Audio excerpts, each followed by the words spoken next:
Then it was section 10 on there too. We are live. You live?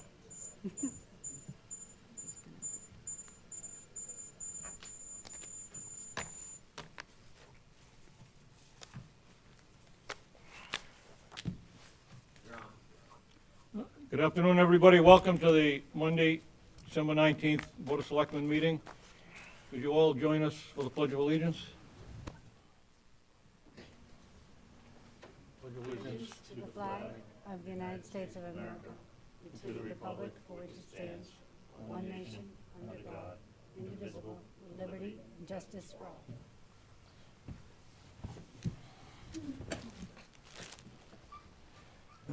Public comment, I didn't have anybody indicate. Approval of warrants. Jason, do you have those? I do. I'll make a motion to approve payroll warrant 2325 in the amount of $176,346.19. I'll second. Sec, Motion and a second. Any discussion? None, all in favor? Unanimous. Bill warrant. I'll make a motion to approve bill warrant 2325 in the amount of $572,941.40, which breaks down to the town $212,493.49, water and sewer $62,653.93, payroll withholding $28,052.34, light bills $88,341.40, and grants and revolving $181,400.24. There a second? second, Second. Any discussion? None, all in favor? Unanimous. Next, approval of the minutes, November 7th, 2022. I'll make a motion to approve the minutes for November 7th, 2022. second, Yeah, motion and a second. Any discussion? None, all in favor? Unanimous. No, I abstain. 4 in favor, 1 abstention. November 21st, 2022. Minutes. You were absent, okay? I'll make a motion to approve the meeting minutes for November 22nd, 2022. There's a motion and Sorry, there's a November 21st, right? 21st. 21st. Sorry about What that. did I say, 22nd? Yeah, Uh, 21st. Motion and a second. All in favor? 4 in favor, 1 abstain. Appointments of the board. Appointment of John Sousa, 4 Patriot Lane, Georgetown, to senior highway laborer for the highway department, 40 hours per week, $27.26 an hour, contingent upon a successful Cory check, and we have his paperwork in front of us. I'll make a motion to appoint John Souza of 4 Patriot Lane, Georgetown, the senior highway laborer for the Groveland Highway Department for 40 hours per week at a rate of $27.26 an hour, contingent upon a successful query. I'll second that. A motion and a second, looks like he's well qualified, and we have the recommendation of the highway superintendent. The motion and a second, any other discussion? Yes. Yes, go Yeah, ahead. so just so the people watching know, I read through the resume, and he has a really well-rounded background and experience, having worked for the Massachusetts Water Resource Authority, the Department of Public Works in Melrose, the Department of Public Works in Wakefield, having attended Wentworth Institute of Technology in Boston. So he's really, really well-qualified candidate. Okay, thank you. Anybody else? None, all in favor? Unanimous. Congratulations, John. Next, presentation from the Division of Local Services, Financial Management Assessment, Financial Indicators and Forecast, and we have them joining us remotely. And we'll turn it over to you. Go ahead. Can we turn the volume up on that? Go ahead.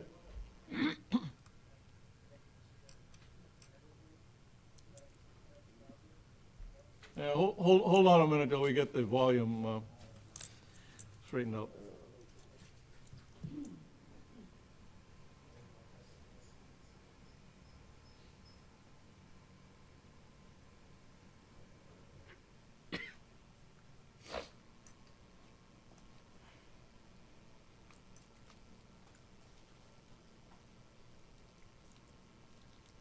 You try speaking again? Ooh.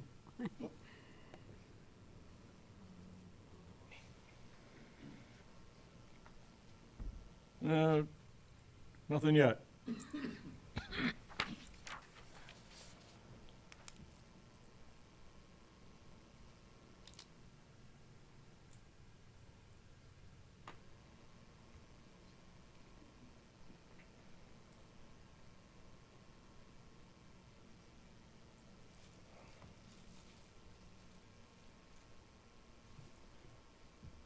Try again?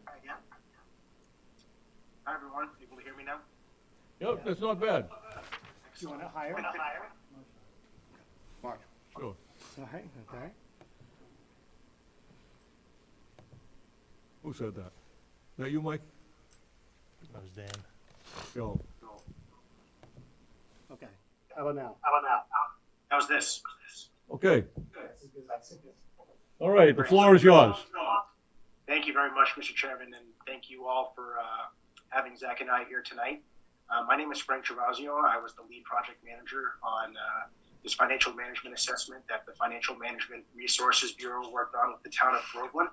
I should mention that I am actually no longer with the Division of Local Services where FMRB is located.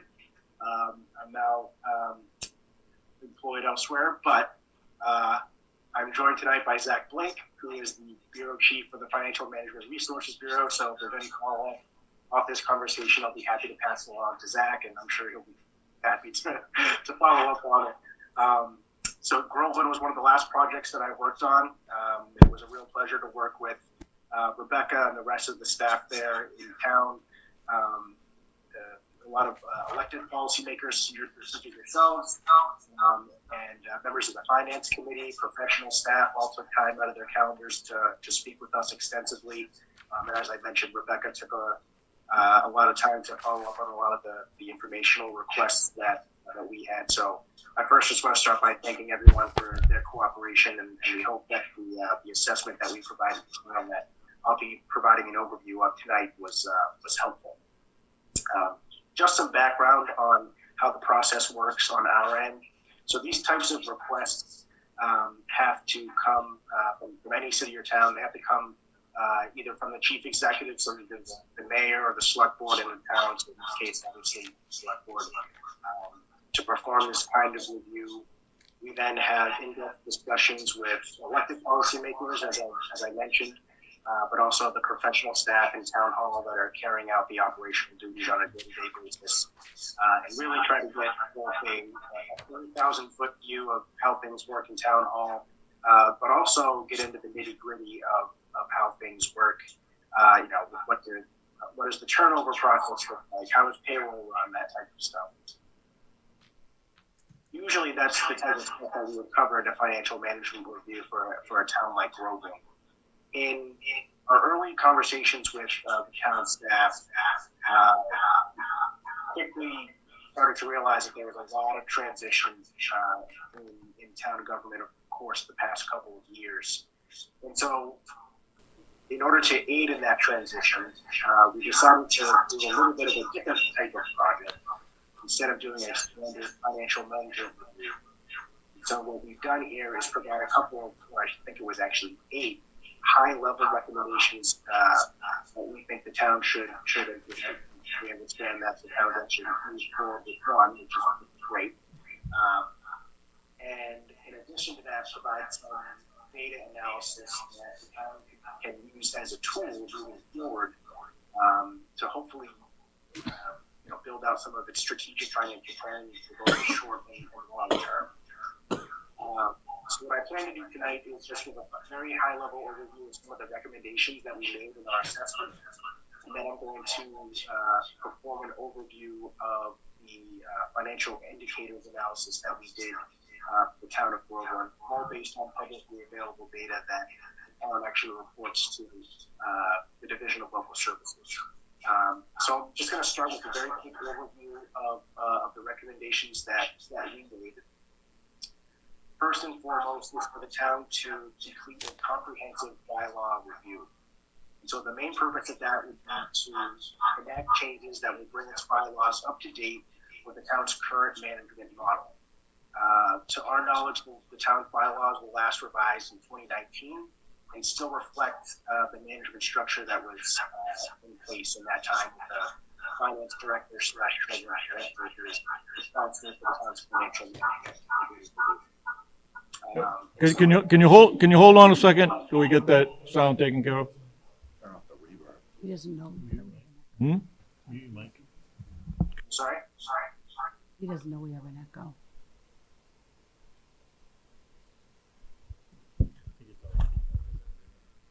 Sorry, was there a question? Try speaking again. Yeah, we just got a sound problem, that's all. Okay, try again. Okay. Better now? Yes. Okay. So basically what I was speaking about was the first recommendation that was included in our report that was recommending that the town perform a comprehensive bylaw review that would essentially task the town with reviewing and analyzing the bylaws that are on the books and making, recommending and enacting updates that would bring them line with the town's current financial management structure. Our understanding is that treasurer collector, finance director model is still on the books. And so to bring that in line, put up the bylaws in line with the current town administrator model that was enacted a few years ago, we would do as a priority in order to allow more clarity and accountability around the role of the town administrator and the town's management.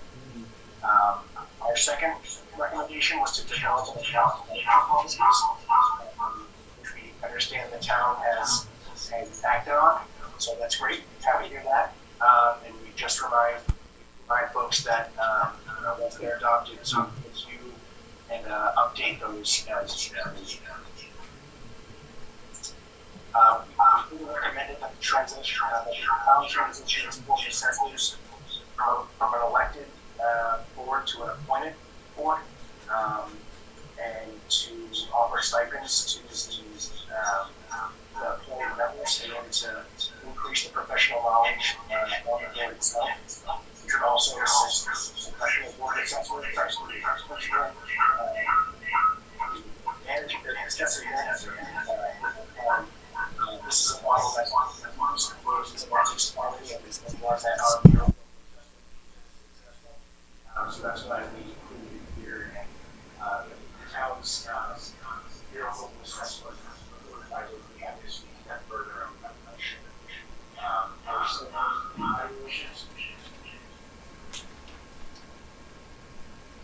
Good, could you repeat that? Yeah, we're still having a problem with the audio. Hold on a second.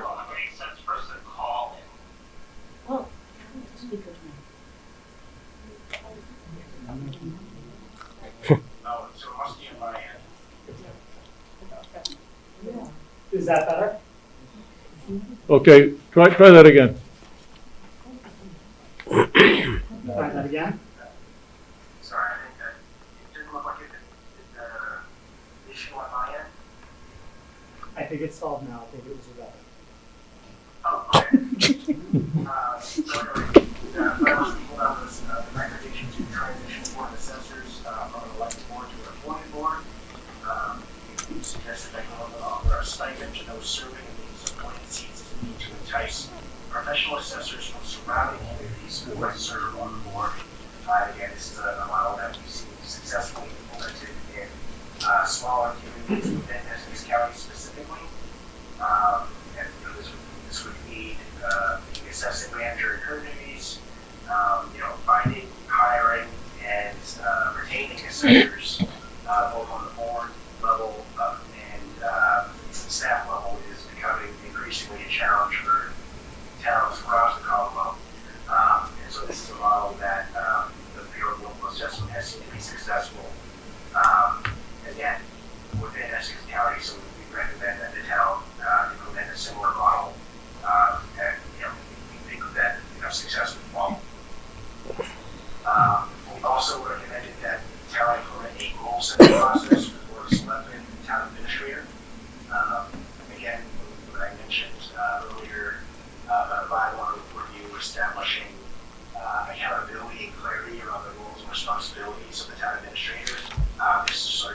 takes that a step further. Basically, what we suggest is at the beginning of each fiscal year, the board of selectmen will reach a consensus list of objectives for the upcoming year. Then throughout the following months, the town administrator will then provide progress reports, so to speak, on these goals. And then at the end of the fiscal year, the town administrator will deliver a final status report for each objective. This report would then be followed by an annual performance review of the town administrator by the board of selectmen. And again, we felt that that just would provide additional clarity and accountability between the board of selectmen, the town administrator, and at the end of the day, perhaps most importantly, the town's residents. It'd be a relatively straightforward list of long and short-term objectives, realistic benchmarks to measure progress, and really provides sort of realistic and clear direction for the town administrator on how to work with town departments to achieve the goals of the board of selectmen. Next, we recommended that the town staff hold quarterly financial presentations for the board of selectmen and the finance board. We also thought, given the conversations that we had with town staff and policymakers, that it would be beneficial to invite representatives from the Pennsylvania Regional School District Committee. These would really be an opportunity for the financial management team on the sort of professional staff side, including the assessment manager, to present fiscal and other related updates to all of those bodies that I just mentioned simultaneously. So these would include current budget actions needed prior to the tax rate is submitted to DLS, revenue and expenditure forecasts, prior fiscal year closeout, revenue projections, as I mentioned, and then most timely, as we found in our conversations, any updates, financial updates from the Pennsylvania Regional School District that the town would have to weigh, either in the short term or the long term. So we recommended quarterly meetings of this type. At the beginning of the budget process, this meeting would present the outlook for the upcoming fiscal year by the town administrator. It really allows both the finance committee, the finance board, and the board of selectmen to start the budget process on the same page. Further recommended that the town reactivate and consider the reorganization of its capital planning committee. And to our knowledge, the committee had not met in some time, and so the capital planning process in general had sort of fallen by the wayside. So we felt that reactivating this committee and potentially altering its membership to better inform the deliberations and decision making that committee would need to make would also be beneficial. So that was our seventh recommendation. Excuse me, that was our sixth recommendation. Our final recommendation was to potentially consider adding two part-time clerical staff to assist department heads, who are essentially, in some cases, one-person departments, with some of the clerical tasks that they currently complete, so that the department heads, can focus on more managerial-related responsibilities. And so the example that we used in the report was that the town administrator should be focused on collective bargaining negotiation strategies and succession planning for town staff, rather than posting town employment opportunities on various online job boards. So the two staff that we recommended would be a municipal assistant, a 10 to 15 hour per week position that would provide administrative support to the board of selectmen and town administrator, and a financial clerk that would support the town accounting and assessing department, filing, data entry, customer service related to and so on.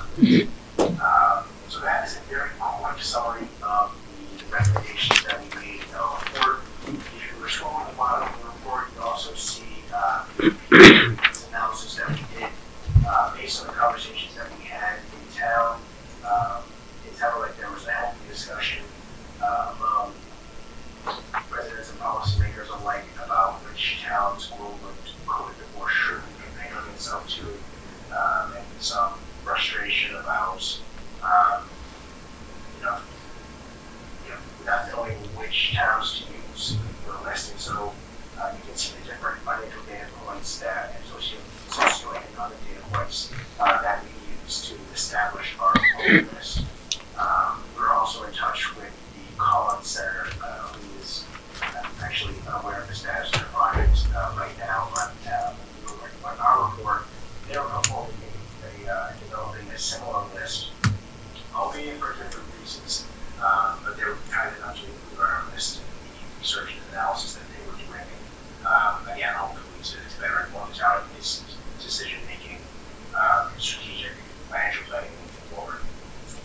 Any questions on the recommendations that I just went through? After that, I'll be happy to run through the financial indicators analysis that we performed. Before doing that, I'll be happy to take any questions on the recommendations I just recommended. Anybody got any questions? Rebecca, unmute the mic if you. Dan? Yes. Your mic on? It is now. How are you? I have a question. I think your recommendation, the sound wasn't that good, but I think your recommendation was the assessors that are elected, that board should be converted to appointed officials. Is that true? I thought I heard you say that the elected assessors, that board, should be converted to appointed for more professionalism, or how did you characterize that? And from what I'm hearing, I mean, that's a business model that works, but is there something that you found within the town of Groveland that wasn't working well?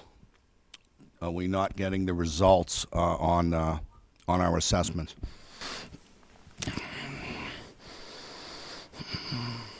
Sorry, I had a little bit of difficulty hearing, so I know it was about the one senators.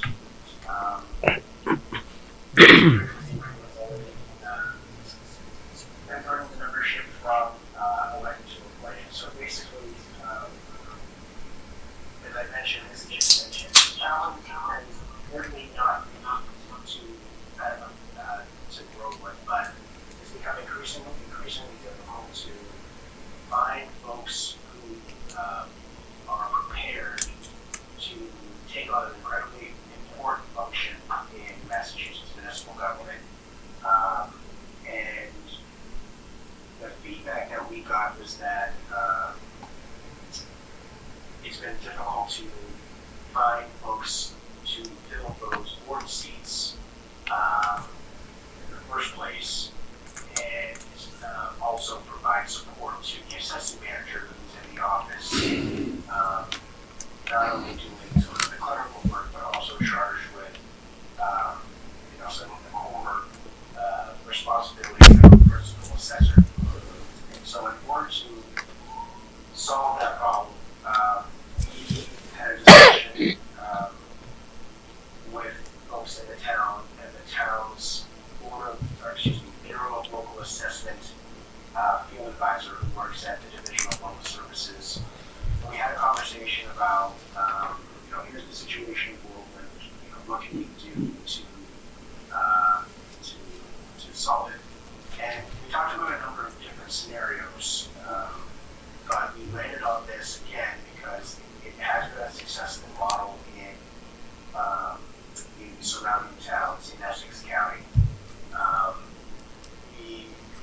The assessing manager as a strong performer.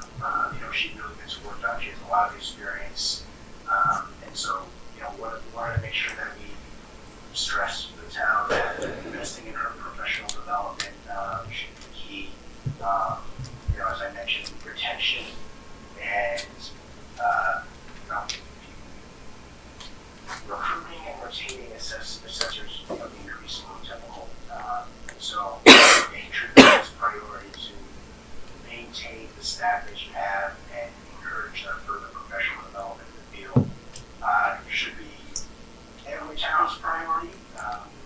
But in this case, we wanted to make sure that there could be a model that would develop that success. And we thought that the recommended model that we put forward might be more successful, or we felt would be more successful than the model that's currently in place.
efficient than just every now and then have one person. I can't off the top of my head, unfortunately, speak to the size of the boards of surrounding towns. But again, we felt like having the number three was still a good idea. But ultimately, we felt that having the opportunity to have professional assessors serve on the board volunteer basis for that small stipend would have a huge benefit to the town, but with the minimal cost. And Zach, I don't know if you want to add anything there. I would just speak to the fact that in those discussions, there are field advisor from Bureau of Local Assessment is really who we consider. They're the chief regulator over local assessment in Massachusetts, and as the liaison to Groveland and more broadly Essex County, they have a lot of experience in knowing how the different assessing operations function across Essex County. And one thing that we learned is, in general, Massachusetts, there are any number of different models that could work. But what's unique about that region is that you have the potential to tap some pretty high-level expertise from other communities if you were to move from an elected to a appointed board, because obviously with an elected board, you're only able to tap into residents, and that's been a challenge for the community. And so by moving to an appointed board, the thought was you could encourage some of these professionals in these other communities to serve in really what is a technical position and fundamentally core to the ability of the town to raise revenue to pay its bills. And so we thought that that was a model that might be helpful. Did that answer your question? Yes and no. What I'm trying to find out is there's something broken within the town of Groveland. Are the assessments within the town somehow inaccurate or in doubt? And I just heard you mention that, raising revenue. Well, when you talk about raising revenue, you raise taxes. So would we be delegating, if we went with outside professionals, outsourcing that? Would the people of Groveland lose control over their ability to oversee the taxation of their homes within the town of Groveland? So, I could see getting the right professionals, but if they're not paying the bills in town, I take it with a grain of salt that they may or may not work within the best interest of the taxpayers within the town. So what is it that's not working, and why? I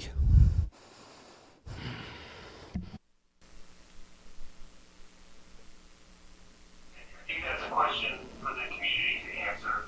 When we see vacancies on the board, there are any number of different models available to communities for assessing operations. Some have managed themselves entirely through professional in-house staff. Some of them outsource a majority of the high valuation type tasks, field-related work, and only have sort of an office administrator. And then there's any number in between. What we were looking for is a model that would be sustainable for the long term for a community like Groveland, understanding that money is always tight in every community it is. And so we were looking to balance that with getting some outside expertise is sort of what was driving a lot of that conversation. All set? Yes, thank you. Anybody else? Kathy? Hi. So, in reading the report, I know that we've had trouble keeping our Board of Assessors filled. We've had a vacant position on it, I think, for maybe 5 or more years. But what I'm wondering about is when you talk about raising the stipend and then changing it to appointed and recruiting from outside the town, the Board of Assessors do become certified, there's an online process, correct? So if we did change it to appointed and offered a reasonable stipend, why not offer it in town first? Is that not an okay model?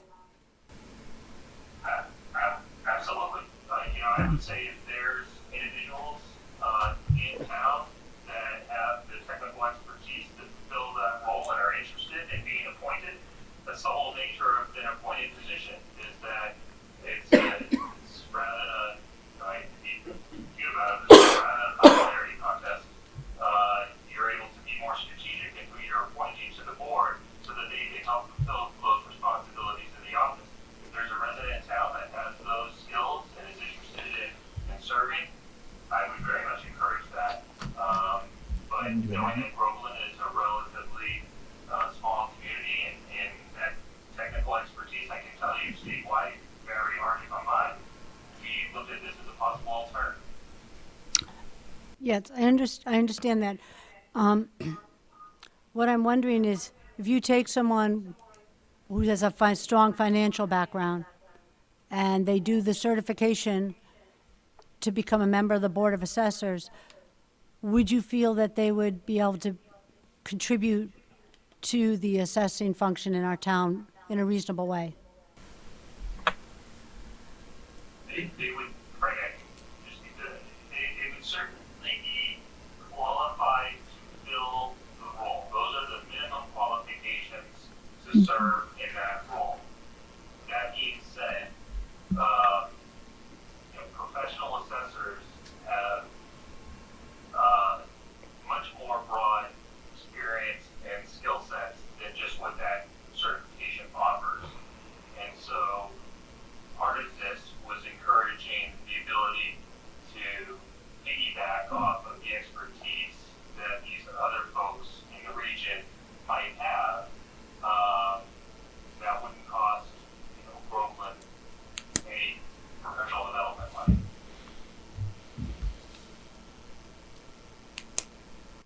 Right, so if I understand it correctly, your proposal would be to specifically recruit someone who's working as an assessor in another town around us. Correct. And this is a model that's being used in towns around us.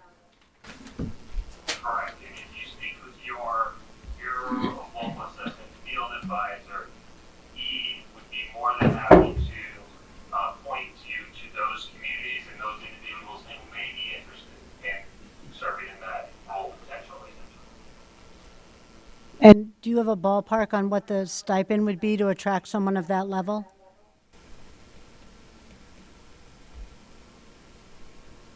I haven't done a survey of the region, so it's hard to say, but Okay. we're not talking a lot. Okay, so I'm sure our town administrator knows who our field supervisor is. Okay, so we can follow up on this. I'm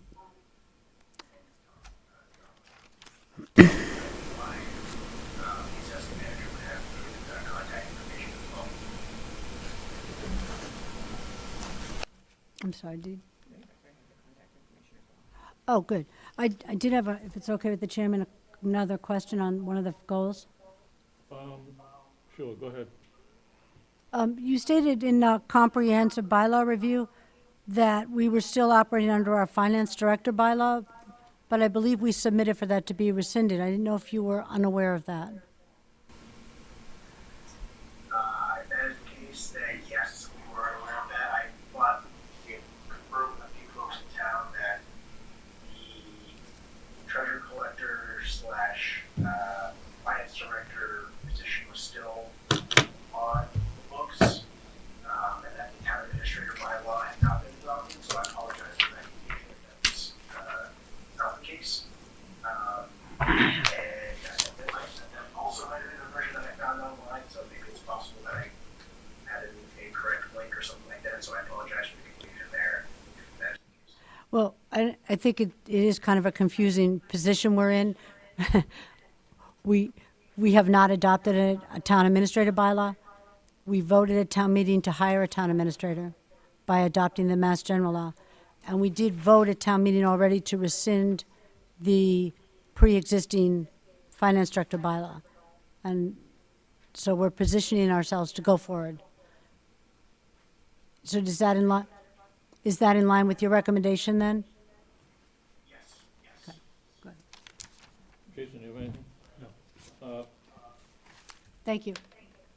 Going back to transition to an appointed Board of Assessors, it was my understanding at one point, in order to serve on a Board of Assessors, you needed to be a certified Massachusetts assessor. Is that still in effect? Is that, is that just for full-time assessors and not part-time? So there is a course that the Department of Revenue has now available online, it was previously in person. Let's say transition to online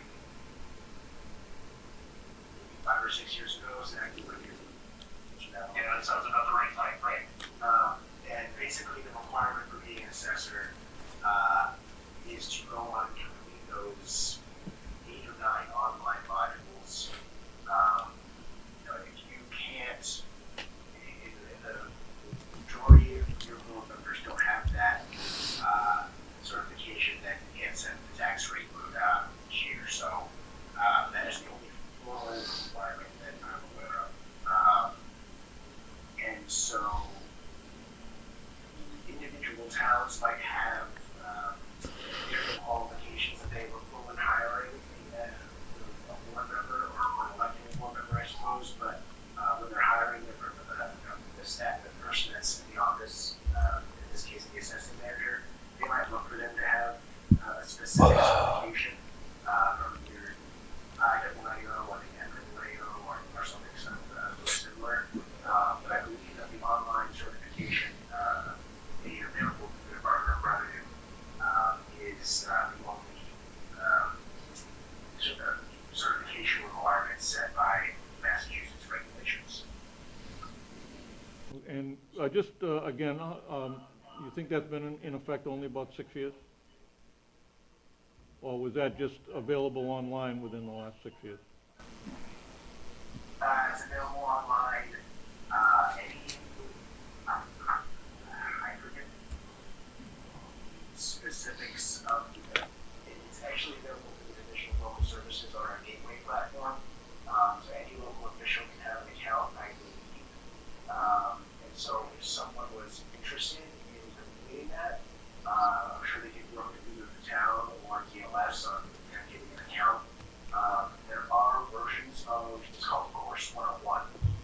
There are versions of Course 101 available online for reference. They're all on the DLS's YouTube channel. But if you want to actually have a recorded certification, out there and say, I'm certified, then you have to take the version available to the DLS Gateway. Are our members of the Board of Assessors certified? Just a question, is your assessor certified? Yes. Didn't expect that question off the top of my head, so I have to That's why I asked it. bear with me, I can get that answer. Okay. Anybody else? You had a follow-up question? Go ahead. Follow-up question? Yeah, as far as us adopting a bylaw on the newly created position of town administrator, in your opinion, is the state statute adequate? Could we simply mirror that, or if we choose, we can deviate it and add responsibilities? Do you have any recommendations or guidance on that topic? Because that's in the works here. Should the bylaw just reflect state statute, or should it be more in depth? Be more customized or tailored. Sure. So, I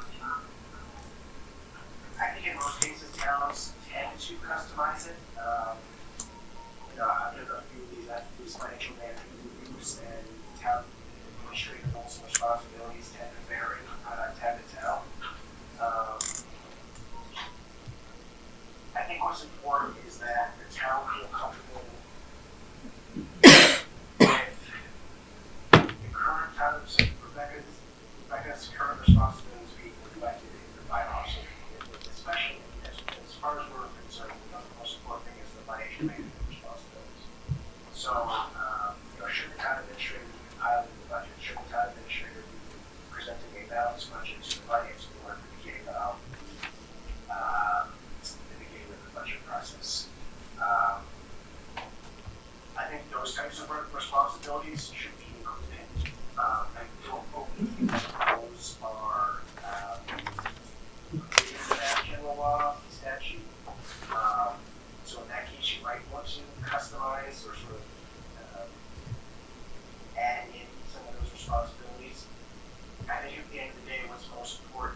specifically the budget bylaw, or the budget process rather, that should be spelled out in the bylaw. And in our view, the town administrator should review the budget for development process. It's called close coordination with the finance board and board of selectmen. But as far as the coordination and preparation of budgets by the finance board, you know, the town administrator would be best position to make that process. So I guess that's a long way of saying, in most cases, we tend to think that there needs to be extra language added to the state statute in order to provide total clarity and accountability as it relates to financial. Mr. Chair, one follow-up question, please. Sure, go ahead. Yes, sir. We negotiated a 3-year contract with the town administrator, and to my knowledge, in the process of negotiating that contract and ultimately having a meeting of the minds, that those roles and responsibilities are written in the terms and conditions of that 3-year contract. So why is that sufficient without a bylaw? To me, that's the agreement between the parties, and if we were to modify that agreement with a bylaw, I would have to renegotiate a contract potentially. Do you have any insight into that? I guess in the experience that And did you see that contract? Did you? bylaw, this is the lack of a bylaw can sometimes be fine for now, but the problem arises when the town administrator, let's say, 10, 15, 20 years from now, or 3 town administrators after Rebecca is retired and sitting out there somewhere sunny. The problem arises well, that's how we used to do things, but over time, there was one person who didn't really want to do that anymore. We had a town administrator who, wasn't really interested in the finances, so, it was technically their responsibility, but they always delegated it to this person. Before you know it, just as an example, the town accountant all of a sudden is the one that is preparing the entire budget, or the town accountant is the one doing all of the HR, or the treasurer collector is the one performing the forecast or presenting the forecast. And so I think the purpose of the bylaw is to set a standard for the future that, again, it provides that accountability and clarity. And it's the same for selectmen. That the board now could have a very different composition than it will in 5, 10, 15, 20 years. And so, I think it's tending, I would be the purpose more so to set the town up for continued success, rather than, planning for the here and now. Zach, I don't know if you have comments on that either. Well, I think you can look at it in terms of if you have a bylaw that's rigid, then it takes away our ability to make adjustments in our contract negotiations going forward. And I think every 3 years we have an opportunity to set the reset button, and if something isn't working or something is working, then we can make decisions based upon looking back at the 3 years and looking out 3 years going forward. If the bylaw is rigid and it could potentially trap us, so we'd have to go back to town meeting and modify the bylaw if we needed to make adjustments within the contractual negotiations. And to me, that would be cumbersome, take significant amount of time, and I think it would take away from the flexibility and just the conversations back and forth between the Board of Selectmen and the town administrator on what needs to be done. It could be a situation where the town administrator and the Board of Selectmen are in complete agreement as to changes that need to be made in the town administrator's role, and our hands could be tied to the bylaw. And I don't, from my position here, I can't foresee all the problems that are going to come down the line. So, I'm cautious and about taking away some level of flexibility and putting specific terms in a bylaw that we might live to regret. I'm getting about 2/3 of all that. I think that's what you're describing. And what I would say is that you mentioned the bylaw, the job description, and the contract, and we see those as working in tandem with one another. The bylaw would set a broad sort of guardrails around what that position's responsibilities and authorities are, and then the job description, stepping back to the bylaw is sort of like you described, that more rigid. It's not fixed in stone because you can't update a bylaw, but it is more rigid. Then you have the job description, which offers some flexibility. You then tailor that to more of those responsibilities that you're describing, day-to-day responsibilities, and then there's the negotiation of the contract. All three of those should be working together to sort of fix what that position looks like. But fundamentally, the bylaw is sort of that broad 30,000 view of what we want the responsibilities of that office to be, such as shepherding the budget and capital planning and financial forecasting processes. So it should be from a macro perspective and not a micromanagement point of view. I said it should be from a macro perspective and not a micro management perspective. Thank you. Appreciate your answers. Anybody else? Kathy? Hi.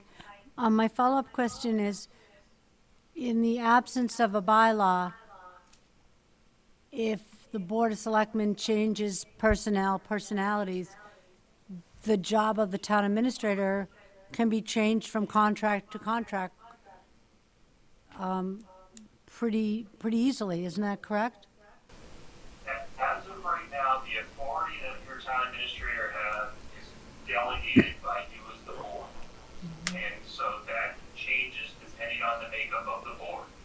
And so what this does is if there's certain responsibilities that you think a central management figure should have in town, then it might be worth your while to fix those as part of a bylaw. We have the general bias around some of the financial management aspects of that job that we think should be managed through a town administrator who is your professional person that's in town all day to day. And so we look at that individual as the one who is shepherding, say, the budget, capital plan, forecasting processes like I described. But as the other member mentioned, at a macro level, then you get into the detail through a job description and even more detail through policies and procedures that you develop as a town and adopt. Okay, thank you. Jason? Yes, I have a question. How pivotal do you feel a town administrative bylaw is to retaining or recruiting new town administrators? So I can tell you, go ahead, Frank. Well, speak candidly, because now I guess I can do that. I would say that the title, I would say, is a big draw, but equally as important. When the feedback that we've gotten from not a Groveland, but from folks that we talked to on projects, is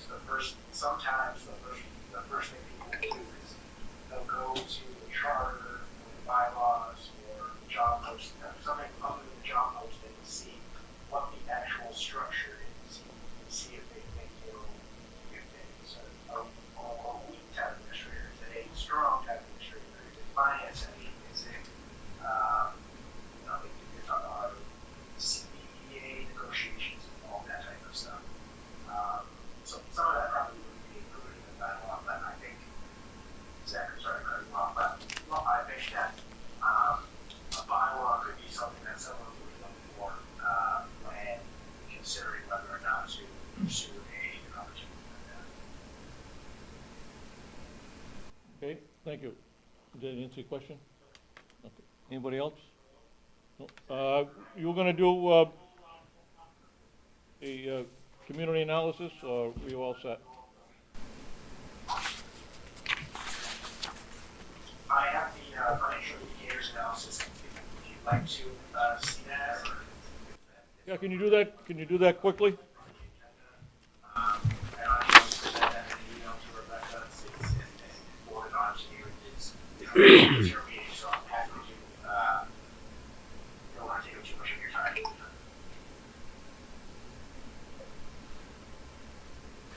Okay, do you wanna go over it? I'm sorry, go ahead. Sorry, we're getting a lot of feedback on our end. We forwarded along a 5-year financial forecast along with a financial indicators workbook, both designed to assist the community in developing its own framework for how it uses data to make decisions. So this is really just sort of a baseline for you folks to build off of, in developing your own way of measuring the success of the community, as well as forecasting out revenues and expenditures. Okay, anything else? Any further questions? Dan? Yeah, on the community profile, you have indicators here that our average single-family tax bill is $7,383, which is above the state average of $6,525. So our average tax bill is higher than the state, apparently. And our income per capita was $43,642. This by 2019 years, and the state average is $48,030. So we're paying more taxes, and we make about $4,400 less per capita. Did you look at any reasons why that is? Is it that we don't have, because I don't see any comparative data on our commercial versus residential, or our spending habits versus other communities and what those averages are. So why is it that we make less and we pay more from your analysis?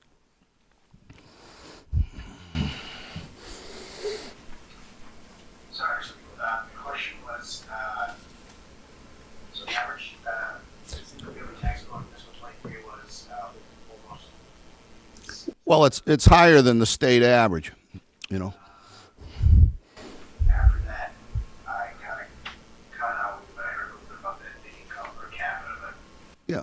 was there additional data analysis that you'd like to see? Well, I want to know, why is that? Why is it that we pay more, but we make less? What are we doing differently that the other towns within and municipalities in Massachusetts are doing, where their taxes are lower, and they make more money? I think we'd have to take a look probably at the property assessment data and compare that to those other towns, because obviously the single-family tax bill will be based on property assessments. Yeah. But are we spending too much? Looks like the income per capita is higher in other towns, but the assessed values. Well, the taxes are lower. Is that because we spend too much in our government function? I think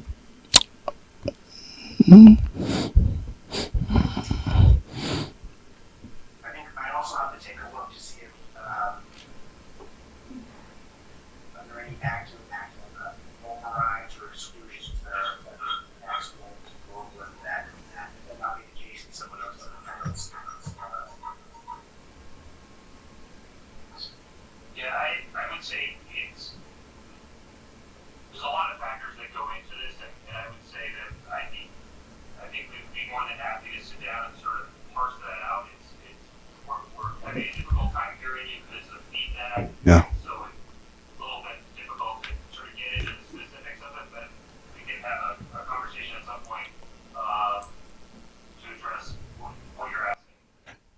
Could we have you back at another meeting? Well, I Mr. don't think it- Mr. Chair. What's that again? Could we have you back at another meeting? I have to keep it second. I would say, why don't we meet with, what I would propose is if we could meet with Rebecca and have a conversation, with her and maybe, you could field those questions to her and we could meet with her, regarding it. Okay, Dan, you had something? Yeah, I mean, what I'm driving at here is, you know, I've lived here a few years now, and I think the feedback I get is that we don't have enough businesses in town and commercial to subsidize or contribute to the school system. So I was wondering if you had comparative data on the average town in Massachusetts and what percentages they have of residential taxpayers versus commercial, and what those numbers are. And is it that simple to draw that conclusion, or is there more to it? Are our spending habits in our, you know, is our structure somehow broken? You have here that we pay 67% of our budget to the school district. I'd like some comparative data, if you have it, to see what other municipalities are paying as a percentage of their overall budget. For instance, if other towns are paying 50%, why are we paying 67%? Seems to me that with a regional school district, there ought to be some synergy effect there, an economy of scale, and I'm not so sure we're getting the benefit of that. So I'd like to zone in on those issues and find out where the real problems are and how come we pay more than the state average tax bill, and yet people in this town make about $4,600, $4,500 less than the average person. You know, it's inverted. It should be the other way around. So I appreciate your help on that. Kathy, you had something? So I like the report. I like the financial indicators. And I've been keep looking back at the indicator 6. You said in that the town's operating expenditures declined FY 2016 to FY 2018. Since then, expenses have grown in a stable and manageable manner. You note that as neutral, meaning it's manageable. But you note the spike in FY 2021 due to the debt exclusion for the new middle and high school. So I look at this, it's in nominal and constant dollars. Could you give me what's the difference there in that? Nominal, constant? So the constant dollars reflect it takes into account inflation. Okay. So the constant would be, or excuse me, the nominal would be, you know, what was actually spent at the time, and then the constant would account for the inflation sort of after the fact. Okay. And on that same chart on the indicator 6, when I look at the percent change, that's the chart that goes all over the place. Is that, you say we're neutral and we're manageable. What is it we should be watching out for on that chart, if anything? Percent change from prior year. Yeah. The reason that we had rated that one neutral is, so prior to 2018, you know, you see a little bit of this, and then beginning in 2018, you see sort of the beginning of a steady, you know, growth, but much steadier than prior years.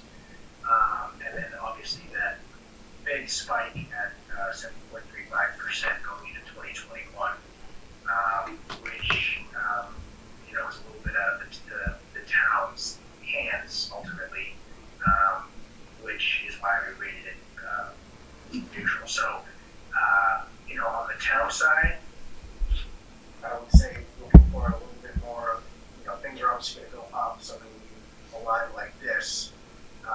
see up and down that you see in the years prior to 2018. Okay, so just to, Just on what Frank says, what you want to see is sort of a predictable trend, right, and not have those spikes. It's hard for us to sit here as an outside observer and say, well, your growth in, say, general government, public safety, or education is outpacing other areas, because you as a board should be setting goals and objectives, because your budget is your chief policy making document. And so if there is an appetite to spend more in one area and less in another area, you'll see those growths in that area. And this is just to give you an idea of what that does, both at the sort of broad categories that are outlined in your Schedule A, general government, public safety, education, public works, etc., but also taken in totality to get a sense of what that looks like from year to year. But again, it's a matter of flattening out what that would be from year to year. so, Any small business, for example, if your expenses spike by a tremendous amount or decline by a tremendous amount, that's just harder to manage, matching up what your revenues are in that sort of instance.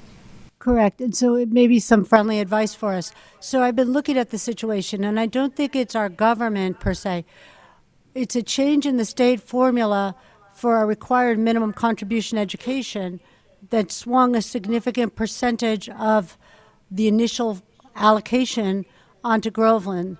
So we went from 37% to 39%, and the towns that we split with, one of them that's more wealthy was capped in this formula, so they went down in the first round, and we picked up more, and then we picked up the debt exclusion on top of that. So is there a way to speak with the state regarding that sudden allocation that our taxpayers were never prepared for? That would be a conversation probably with your legislative delegation. Okay, thank you. Thank you. I think we're all set. I'm sure we'll have some questions for Rebecca to forward to you, gentlemen. Are you all set? Or is there something else? Thank you. It was a pleasure working with the community. Wish you luck and happy holidays. Thank you very much, and the same to you. Merry Christmas. What's that? Said Merry Christmas. All right. Next. A public hearing for voting options and transfer request, Votes Act of 2022 on the town clerk, and the town clerk is here to fill us in.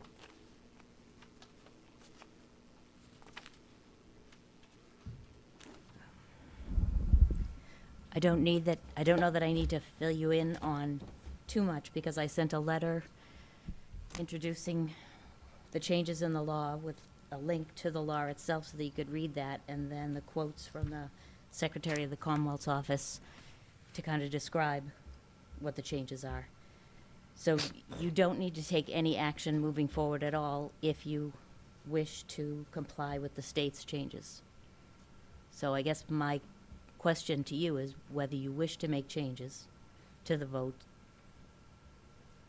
in the town of Groveland, or if you wish to just leave it the way the state has mandated it. Perhaps you could just explain as far as how the state has it now, and we could make a decision. Okay. The state has mandated that every election must have mail-in voting. The state has mandated that a local election may have in-person early voting. So if you wish to opt out of mail-in voting, you may, so you can vote out of it. If you wish to have in-person voting, then you have to vote to have it. Those are your two differences. So if you take no action, we will have mail-in voting for every election, and we will not have early in-person. Any questions for the town clerk? Thank you. Anybody? Yeah, I have questions. I have concerns about mail-in ballots. suppose somebody mailed 2 ballots to my house and I opened both mail and just voted twice. How can you prevent that? How can you safeguard against that happen?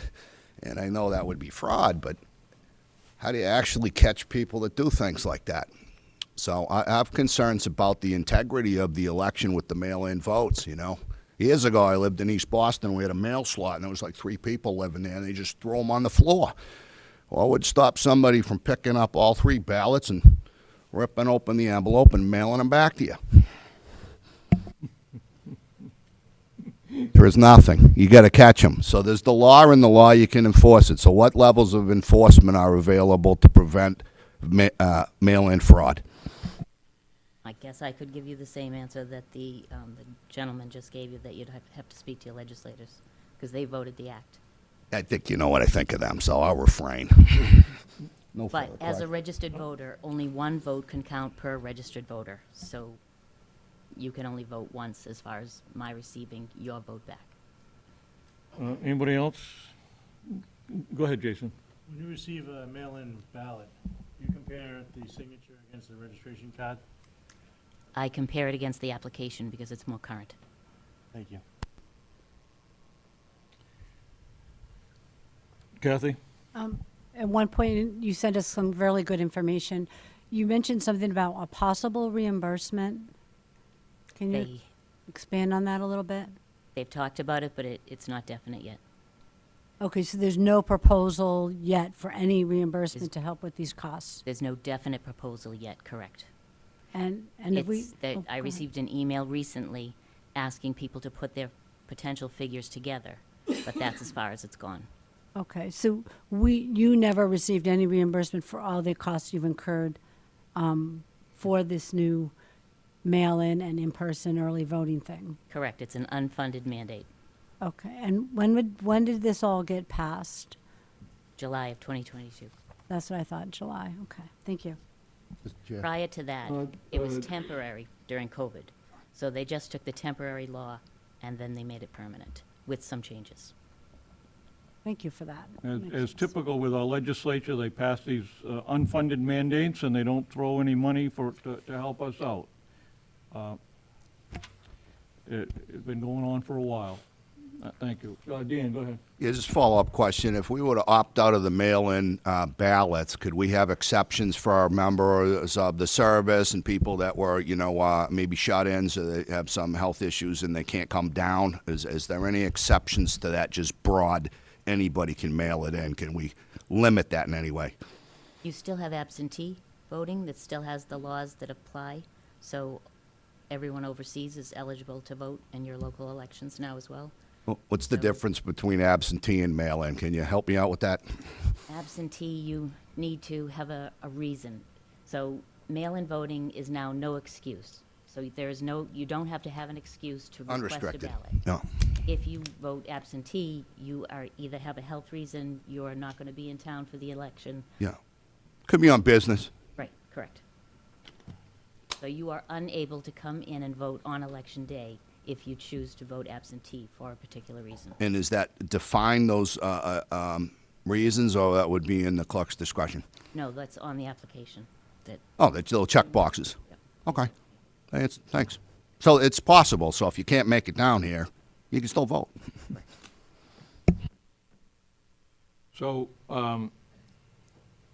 based upon this, if we decide to opt out of the mail-in option for the local, we need a roll call vote within 14 days prior to the election.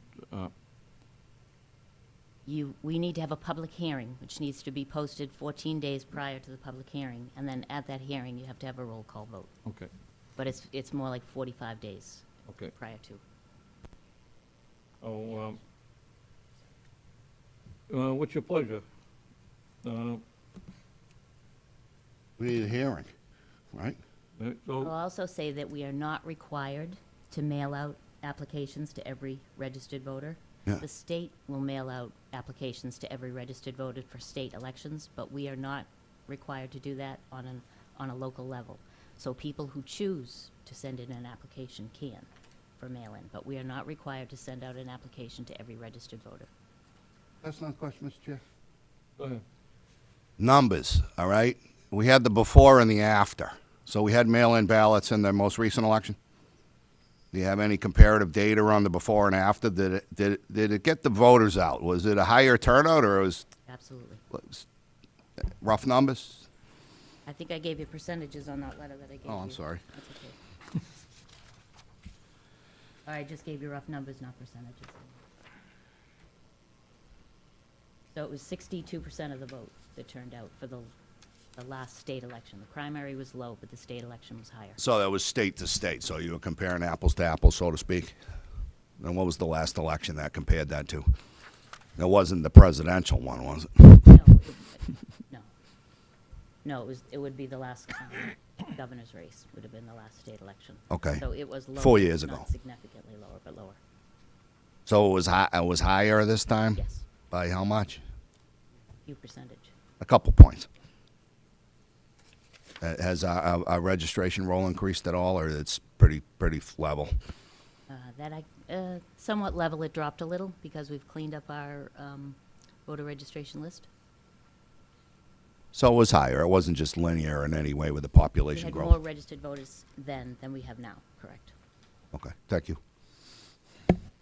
Okay,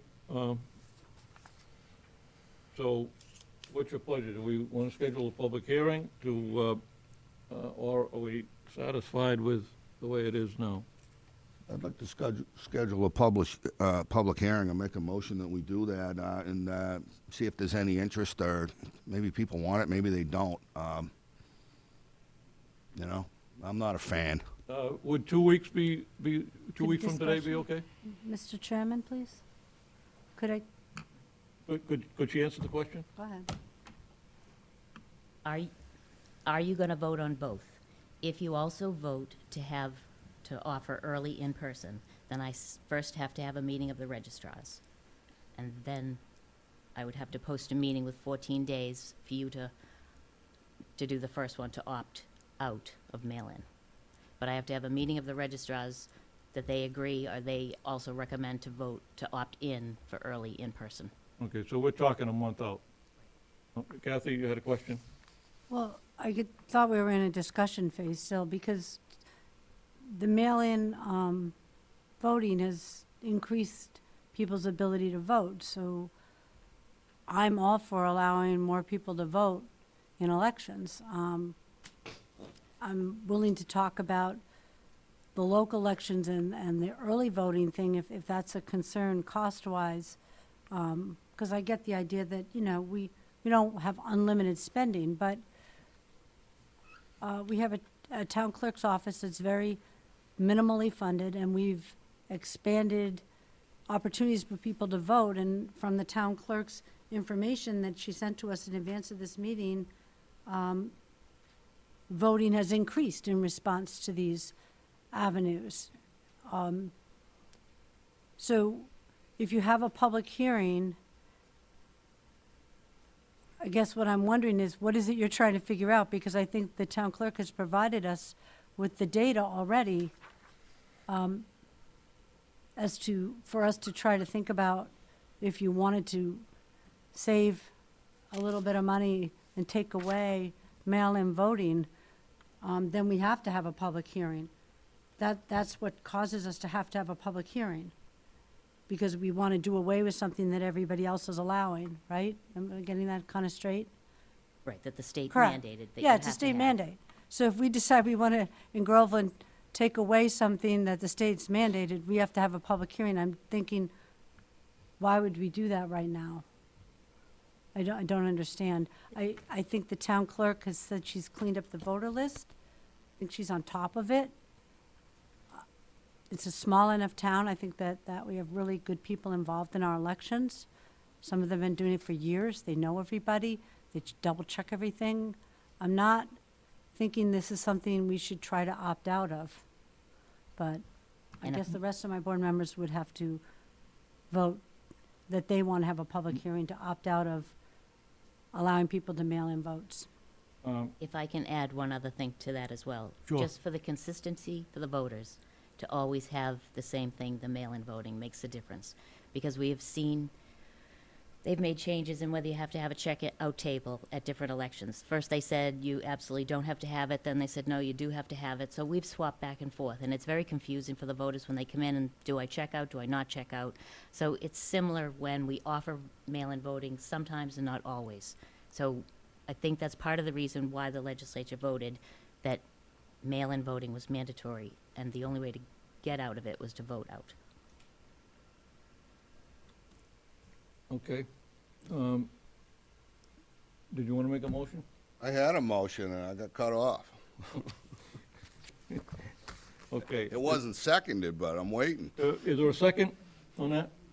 You guys already lost me on that one. I made a motion that we have a public hearing to discuss the mail-in ballot and the possibility of opting out.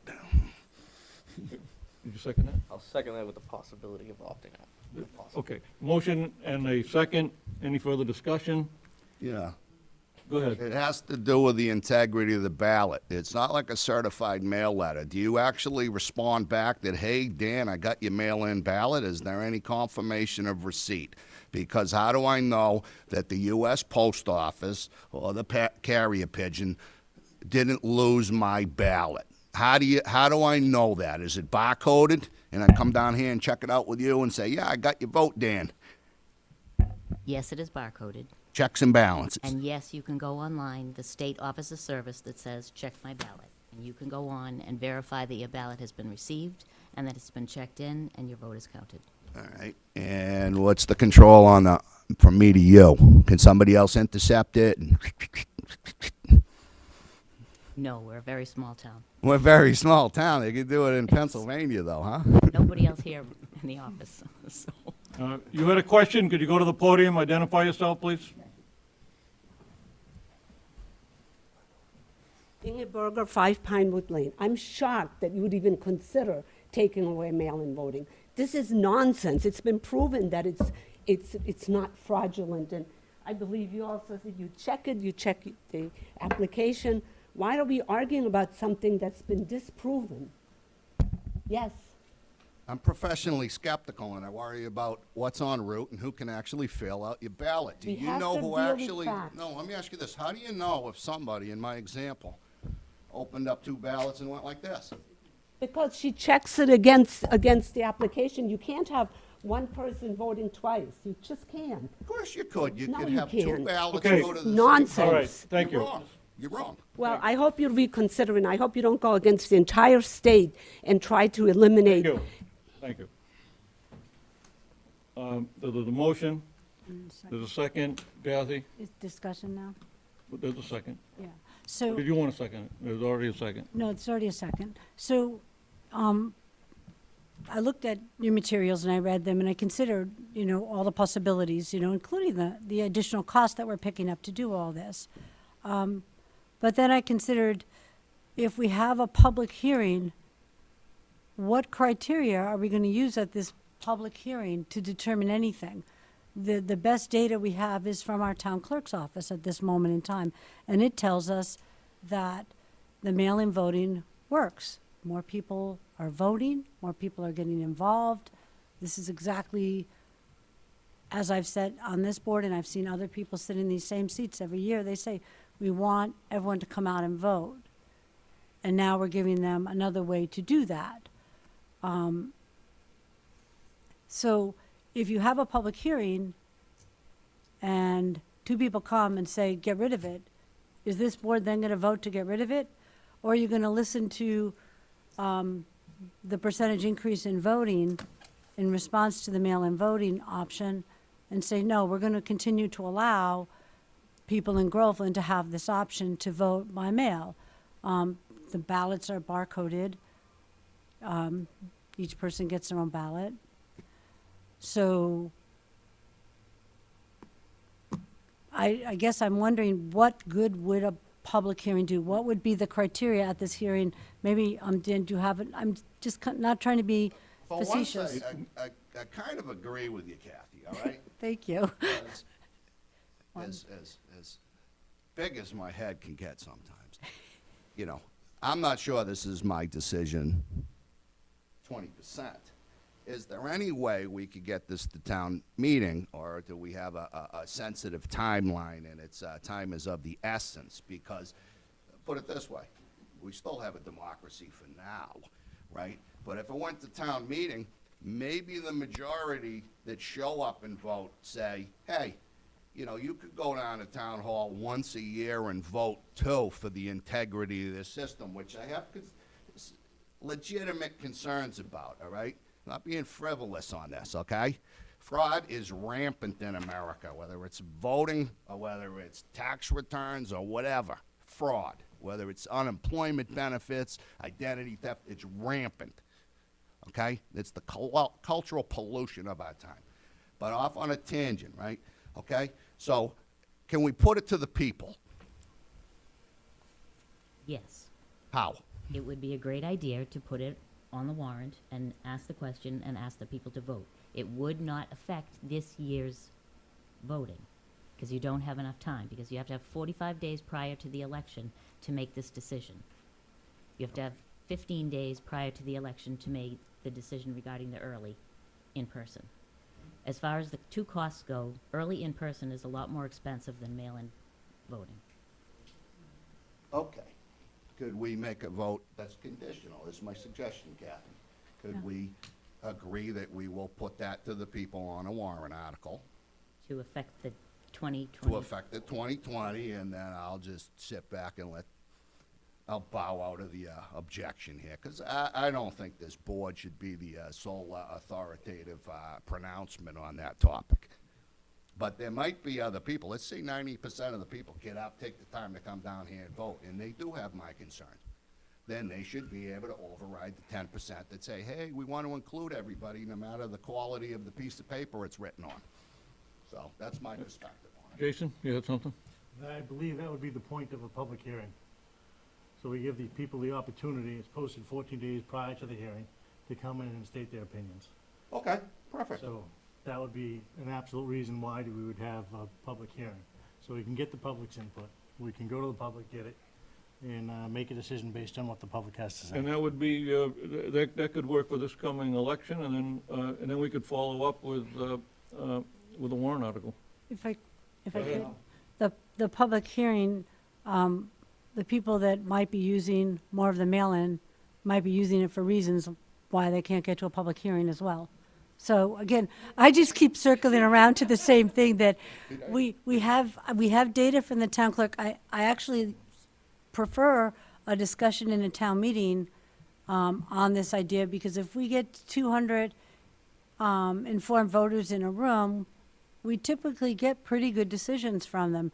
Whereas when we have hearings, I don't know if people really know what they're about or what they have to do. We don't do that very often. And so for consistency's sake, I don't think people would really understand what we're doing here. Yeah. And just to clarify, it wouldn't change the state's decision, the legal decision. So every year, you would still have to vote to opt out and opt in. That's still your legal obligation as the Board of Selectmen. To vote it once and to have the town meeting vote, it doesn't change the law as it's been written. Okay, Jason, you had something I to add? imagine it won't change the law as it changes throughout the next few years.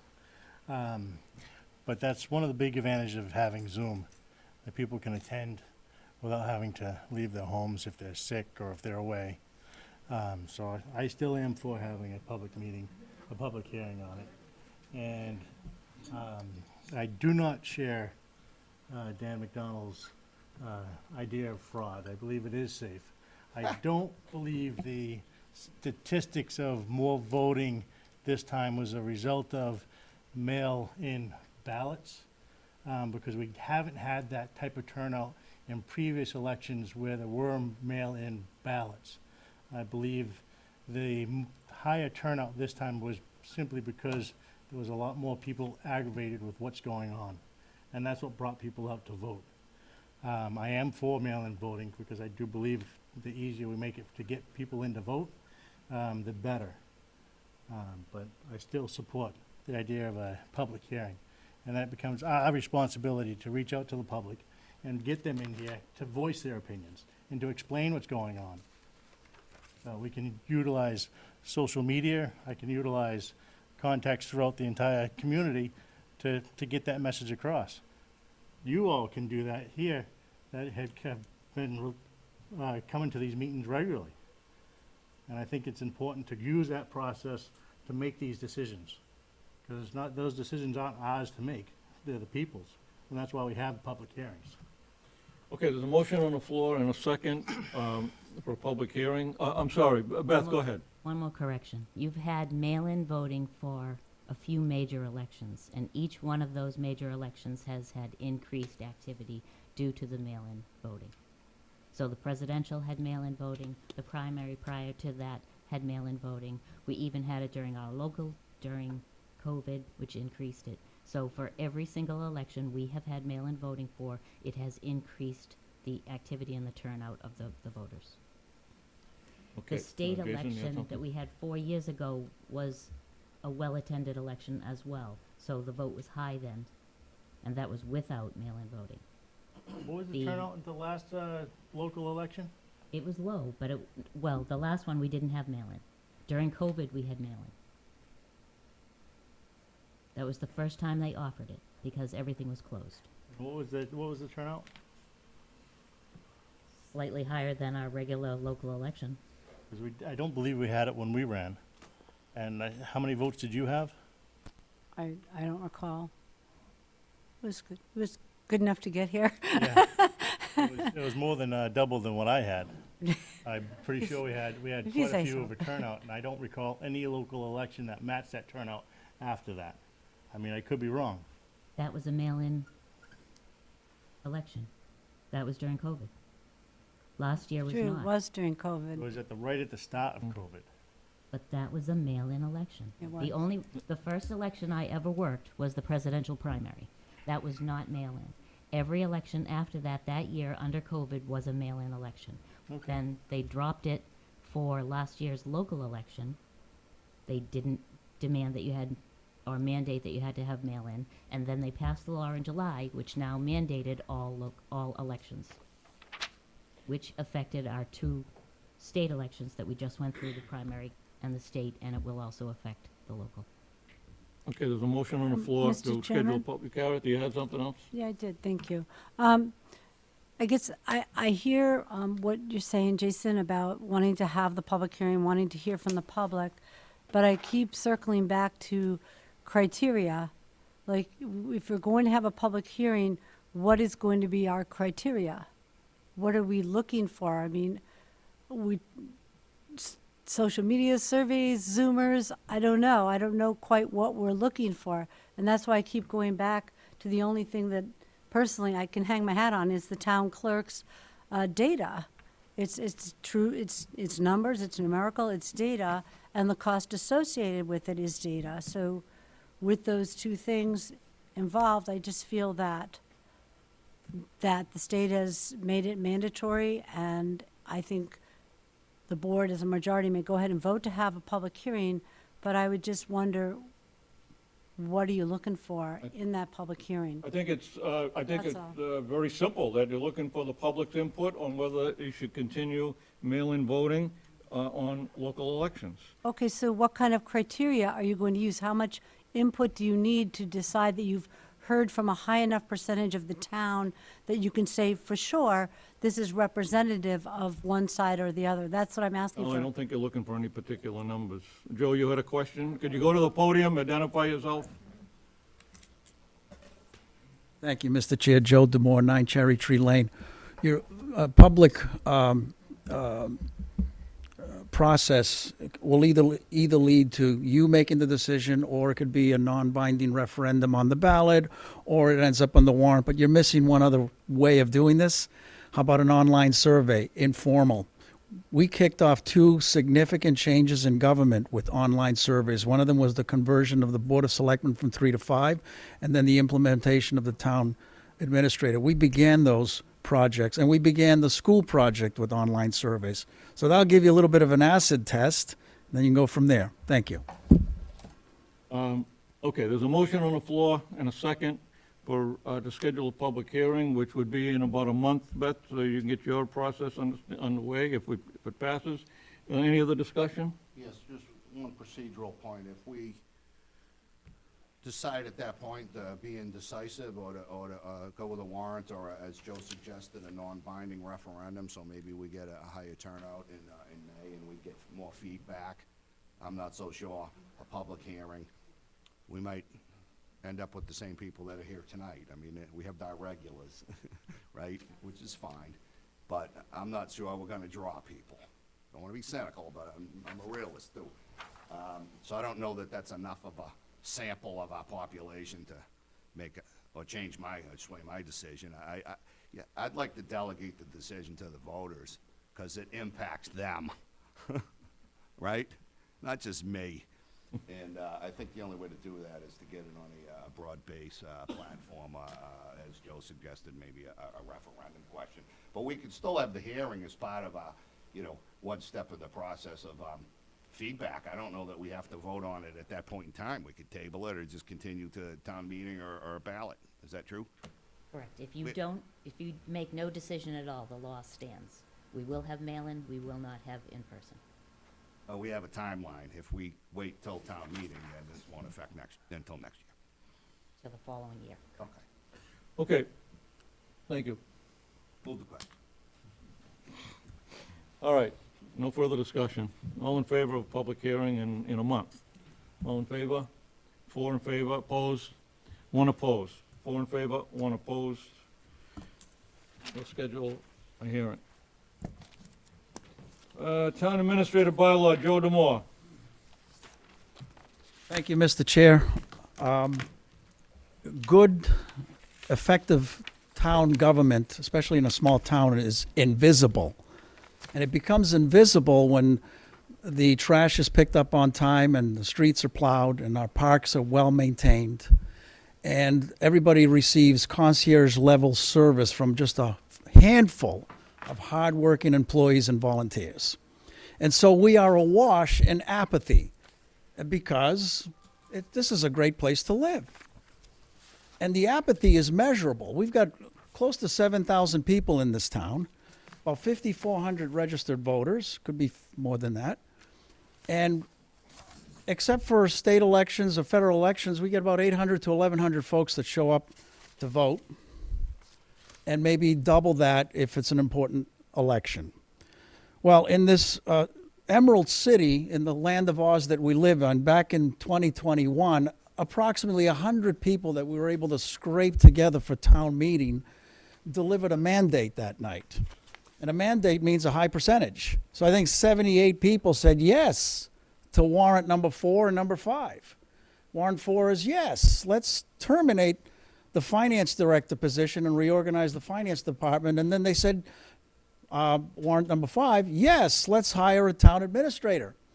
But enthusiasm was so high in this town, and both of those were done with favorable action from the Board of Selectmen, that we decided to employ the town administrator temporarily using state law, Chapter 4123A. And then you put into play, according to my suggestion, which I appreciate, the formation of the Town Government Study Committee, where we spent about 18 months, and we worked with some of you and also Town Council to put together a draft, which was approved by you in draft form. So, the question is, why would we want to now switch over from governing the town administrator's position from 4123A and doing it through a bylaw? And I respect everything that Mr. McDonald has said, because I do see the complexities that midstream we switch from a state law to a bylaw. What the heck do we do with the current contract? I get that. But 41 Section 23A is woefully deficient in a number of areas. And when I say woefully deficient, I'm speaking specifically about it is either weak or completely silent. And so the idea behind the bylaw, as was also supported by the Department of Local Services gentlemen this evening, is that it gives us the opportunity to fine-tune the governance the way we want it. The best example is the school committee. The school committee does not get involved in day-to-day operations of the school. They do what's called governance. Governance, set policy, establish a budget, hire and fire the superintendent, stand back, and hold him accountable. That's the model we need. Whether this board decides to help that process along is immaterial, because in the course of history, it's inevitable. This town will move towards professional management. That was the body of the discussion tonight regarding our assessment structure. Why is 41 Section 23A deficient? In the draft bylaw, at the end of it, there's an appendix with 20 duties and responsibilities. 4123A is woefully deficient in the following. Number 2, keep the Board of Selectmen informed regarding all departmental operations, fiscal affairs, general problems, and other matters, and to that end shall submit an annual report to the board. Number 3, work with other financial personnel to produce a financial procedures manual. 10, submit to the Board of Selectmen a capital improvement budget and a 5-year financial plan. 11, develop, keep, and annually update a full and complete inventory of real property, including rental property of the town, and ensure that those properties are maintained and repaired in a timely manner, and develop protocols for the rental and use of those properties. 12, negotiate collective bargaining contracts on behalf of the Board of Selectmen, unless the board shall have designated another negotiator. 13, act as the designated hearing officer as outlined in this bylaw and any subsequent amendment of the Personnel Procedures Manual. Now, one of the fastest way to get a lawsuit, either you personally or bringing the town into a lawsuit, is to have a discussion with an employee with a serious grievance in the canned soup section of Demoulas on a Saturday. We need to remove the Board of Selectmen from day-to-day operations and enable, not empower, but enable, because that power is shared. This bylaw does share power, but it elevates you to governance and leaves the day-to-day to the town administrator. Number 15, 2 more. Supervise the enforcement of all labor contracts and collective bargaining agreements. Number 16, the administrator, with the advice and consent of the Board of Selectmen, shall prosecute, defend, settle, and employ special counsel when necessary in all litigation wherein the town is a party.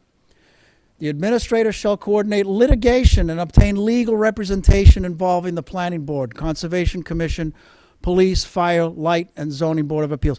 No school committee gets involved in litigation. It's a fast track to big problems, not just for the town, but even you exposing yourself personally. And lastly, coordinate with public safety officials to regulate, update, and inform the Board of Selectmen. You may choose to terminate the town government study committee.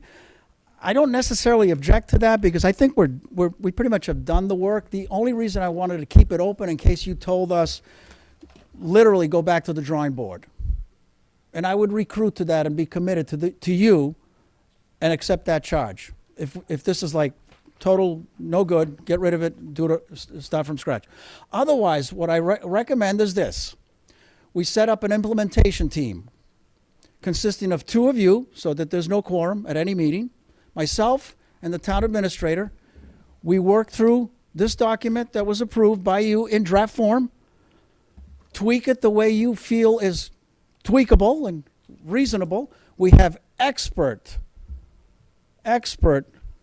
person right here, our first town administrator. Hopefully she will be here until she's in her late 70s. And, but if she's not, just as the gentleman said from Department of Local Services, you got to fix this. You've got to set a standard so you can recruit to it. Otherwise, the word gets out. I haven't had a discussion with Rebecca, but I remember during the recruiting phase, the word gets out. Groveland is a great place to be a town administrator if you have 0 experience, or if you just kind of like want to learn the job, but you don't get any real authority. And that's not what I want for this town. We deserve better than that. We deserve a bylaw that will elevate you and enable the town administrator properly so that now we have professional management. You know, I'm a financial advisor. I had one client, very, very wealthy, my wealthiest client. And he said to me, after interviewing several of us in a competitive situation, I said, why did you hire me? He goes, you've been doing this on your own, trading stocks and so forth and so on. I said, why would you hire me? Because I need someone that I can hold responsible. I need someone to blame. And that's what you need to do. You need to have someone to blame, someone you can hold responsible, but you can't do it yourself because you're going to put yourselves and the town in trouble. Any questions? Questions for Joe? Anybody? Yeah. Kathy, go ahead. Dan, go first. Go ahead, Dan. You'll go first. Go ahead. Okay. Well, first of all, thank you for coming in. And secondly, I wanted to say to Selectman McDonald that I do apologize for calling his idea to disband the committee stupid. I should have phrased that in a much more professional manner. Kathy. You're welcome. So, but what I do think, Joe, I like a lot of what you're saying, but I also have a broader concern hearing from local services that we should be looking at all of our bylaws to make sure they're in alignment with this change in government. So we do have other bylaws, right, that are connected to the town administrator bylaw. Two of them, the personnel and the finance. Okay. And they're enumerated. If this bylaw will show us how to place those Great. underneath the So our other, I'm just off the top of my head trying to administrator. remember, our other financial staff is not governed by any bylaw. Our treasurer is not covered by a bylaw. Our accountant not covered by a bylaw. Hold on. We have general bylaw section 2-36A, Department of Finance and Budget. It's been a while since I looked at the details. in there. Myself included. So I would just wanted to make sure that I don't need a direct answer that in looking at this new bylaw, we don't neglect looking at the other bylaws. We have to make sure that everything lines up. If we have a capital planning bylaw, everything has to work together. Well, alignment, if I may respectfully, alignment is assured in two ways. First of all, the town council has looked at these, and they provided us with legal references and specifically talked about sections Okay. 2-5 and all the other bylaws, firstly. Secondly, if we do implement this bylaw, that can become a significant long-term project for the Board of Selectmen, perhaps with a liaison, to work with the town administrator to look at the remaining bylaws. Okay. Thank you. Thank you. Dan? Yes. My sense is that you think that the Board of Selectmen has too much power over the town administrator. Is that accurate? No, I don't think it's too much power. I think it's power in the wrong places. Such as your example about who is the, more than just a liaison with town council, who's going to make legal decisions on behalf of the town? For instance, in the time I've been involved, prior Board of Selectmen, ZBA, the town was involved in litigation. Is it your sentiment that the town administrator should be making the decisions on whether or not to settle a litigation matter, or whether it's a snow contract on the Bagnell or some other issue? Is that your position, that the Board of Selectmen should not have a oversight over such things? No, not at all, because good government is usually coordinated government. Right here, number 16, the administrator, with the advice and consent of the Board of Selectmen, shall prosecute, defend, settle, and employ special counsel when necessary in all litigation. It doesn't say here that she will do so unilaterally without your consent and without your approval. So what's your point? I'm trying to find out what's broken and what you're trying to fix, because I think our contract is broad enough. She has discretion. I speak for myself. I don't micromanage her or stick my nose in her business. I just, last time I was in the building was 2 weeks ago. So I think for the most part, this board's advisory. We shoot out issues. We get feedback from people that want to show up and talk. And collectively, we make decisions on what to do. And I think it works. If we shift more power from the Board of Selectmen to the, and no disrespect, personally, but it's a bureaucratic function. You take power away from the, the electorate. That's how I see it. The more power you give to anybody who's appointed on a 3-year contract, the less likely you are to remove that person, absent litigation. I think it's more fraught with litigation, a risk. And, you know, I know from experience, if you don't like someone in one of these seats, you fire them. Try doing that with a person with a 3-year contract. Can't do it. So I think our contractual framework works fine. It's feedback. If there's something that a town administrator, whether it's Rebecca or somebody down the road, feels like their hands are tied behind their back, they need something, whether or not they want to get involved in personnel matters, and maybe they hire and fire on their own. Those are issues that I have concern with, and I want the Board of Selectmen to have the authority, the power, and control over. We take recommendations. If in the absence of any bad news, I usually go along with the appointments. I don't know anything about policing for the most part. I just take the recommendation of the department heads. So I think the board works well, respecting the people that are actually going to have to work with and supervise these people. I don't think our system is broken. We should memorialize it in a macro sense, like, Public Services there said. But as far as micromanagement, I don't want to tie the board's hands, because we need to ebb and flow with changes, and I don't ever want a situation where we want to do something. It's like, the bylaw says we can't do it. Couldn't that be a trap? It can be, but it's more of a trap if therefore these 9, there are 20 duties and responsibilities that are enumerated. So I only brought out 9 that 4123A does not support well. So there's more of a danger that the next board will have a certain feeling about certain things, and there isn't a consistency. You might ask, and it happened. Can I ask you? Hold on, if you will, please. It actually happened. You may remember that the previous finance director was actually empowered, literally giving things to do outside of her legal abilities. In fact, outside of our own law that we went to the state with, Section 236A, we asked Denise to engage in certain activities that were outside the scope of her duties. It was held together by glue and gum, meaning a Board of Selectmen vote. Well, that's okay, because everybody cares about this town. But that's not a sustainable model for governance, because therefore the next board can come in and change that. It's very similar to an executive order. We hear that on the news every night. The president put in an executive order. The next president's going to come in and undo those executive orders.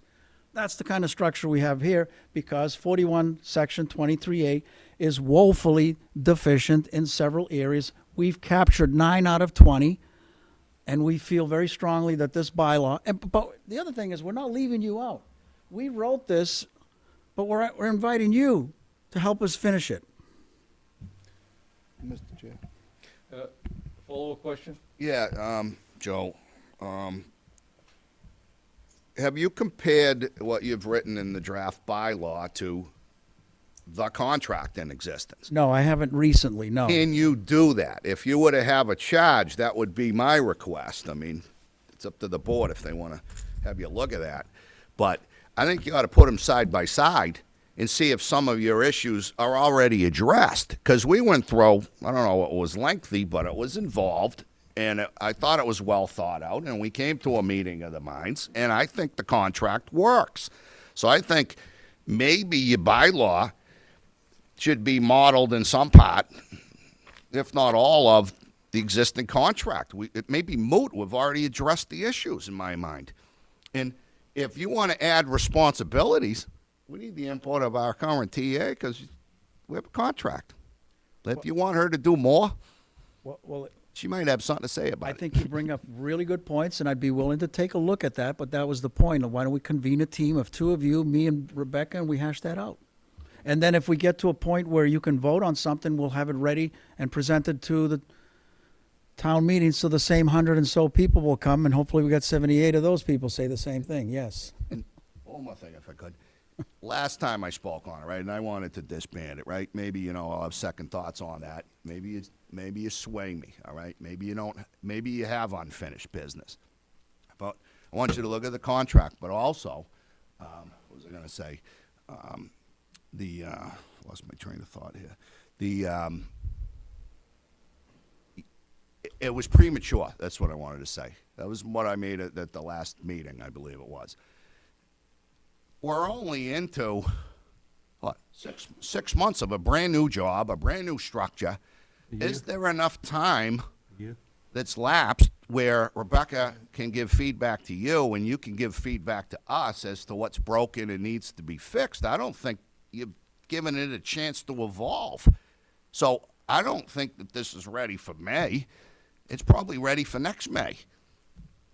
She's just getting her feet wet, and we're getting to know her, and this seems to be working. So that's why I'm saying I don't understand what's broken and needs to be fixed. We're only 6 months into a contract. Well, I invite this board to examine that with this finishing team, with this analysis team. Two of you, me and Rebecca, we hashed that out.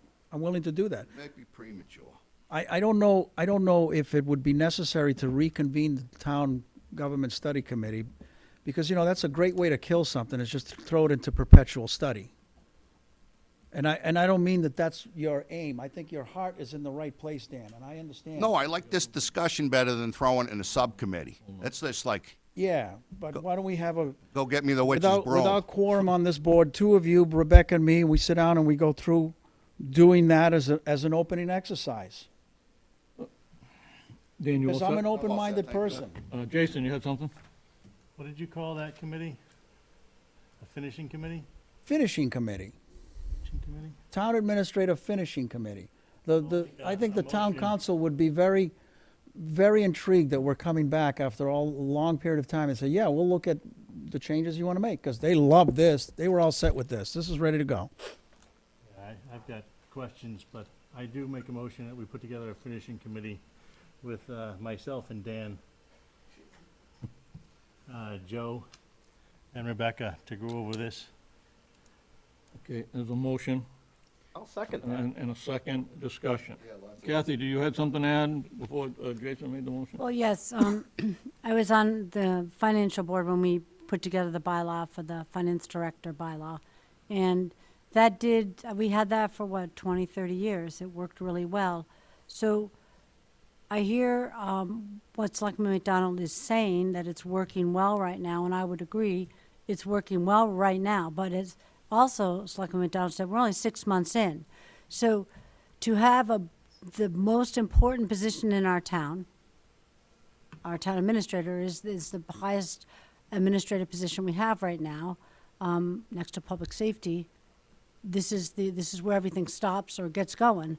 To not have a structured guideline, a bylaw that outlines what that person is supposed to do for the salary that we're going to be willing to pay, to me is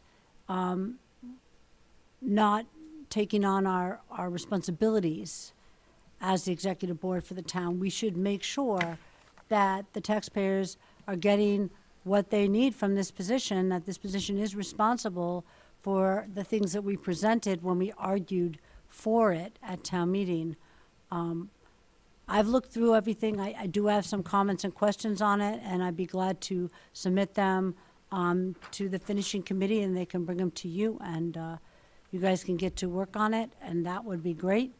And whether or not it gets done by town meeting or not by town meeting, to me, is not the point right now. I don't want anything to be rushed. I want it to be thorough and done well, just like we did with the finance director bylaw.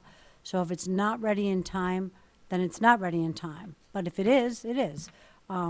We obviously have a full plate here tonight, so I won't go any further on it, but I like the idea. Well, I'm in agreement with you and Dan about that. I don't have to set a target date for completion, but we should get it going.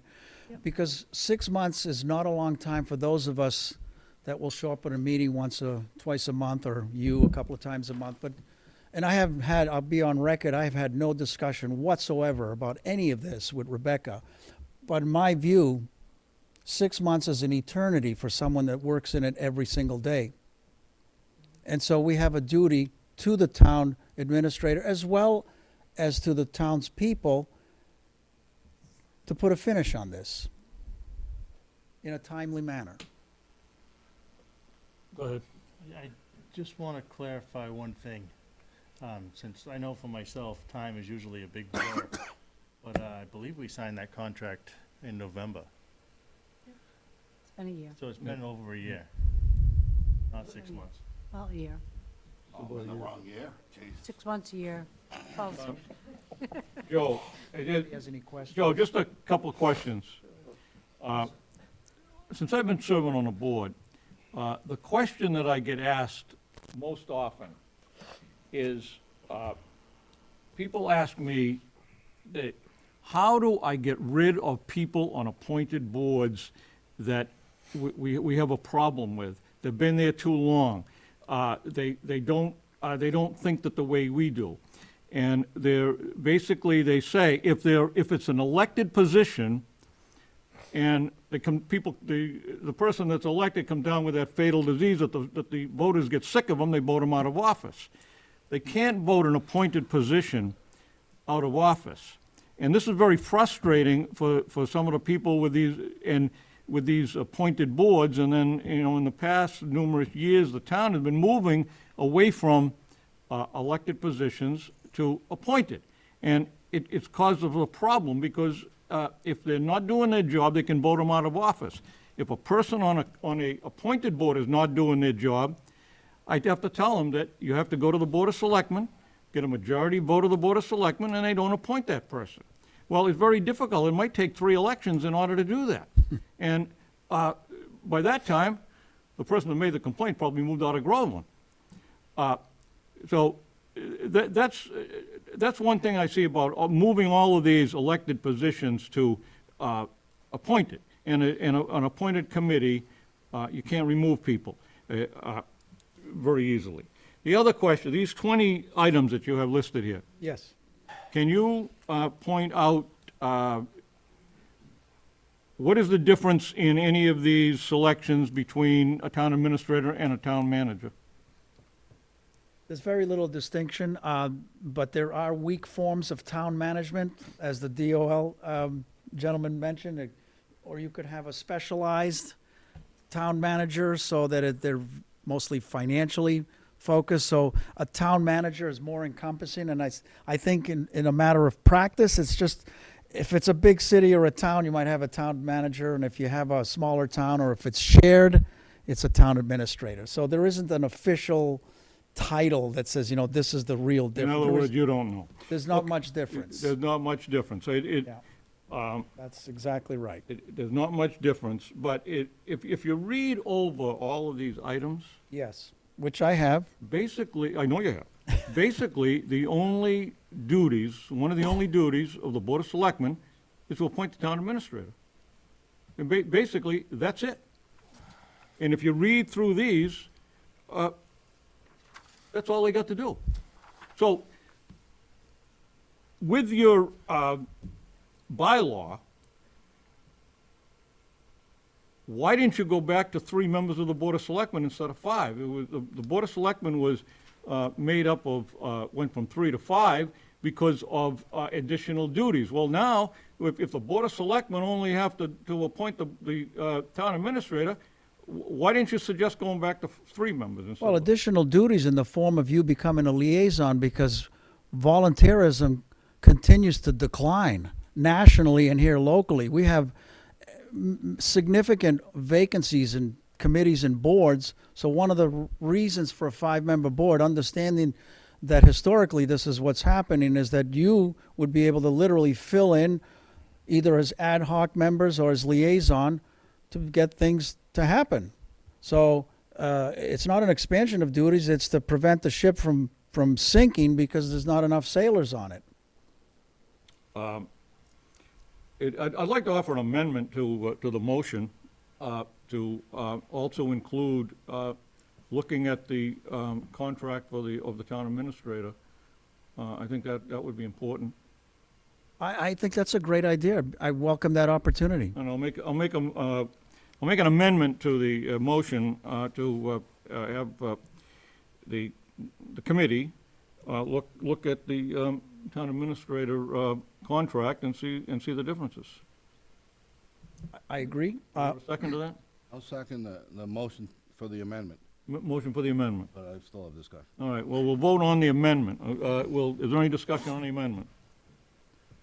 None. We'll vote on the amendment to, Actually, I do have Go a ahead. question. So when you say to include the the town administrator's contract in with the finishing committee, they already said that they're gonna look at the contract alongside the bylaw, but the contract is not open for negotiation. I wanna make sure that's clear.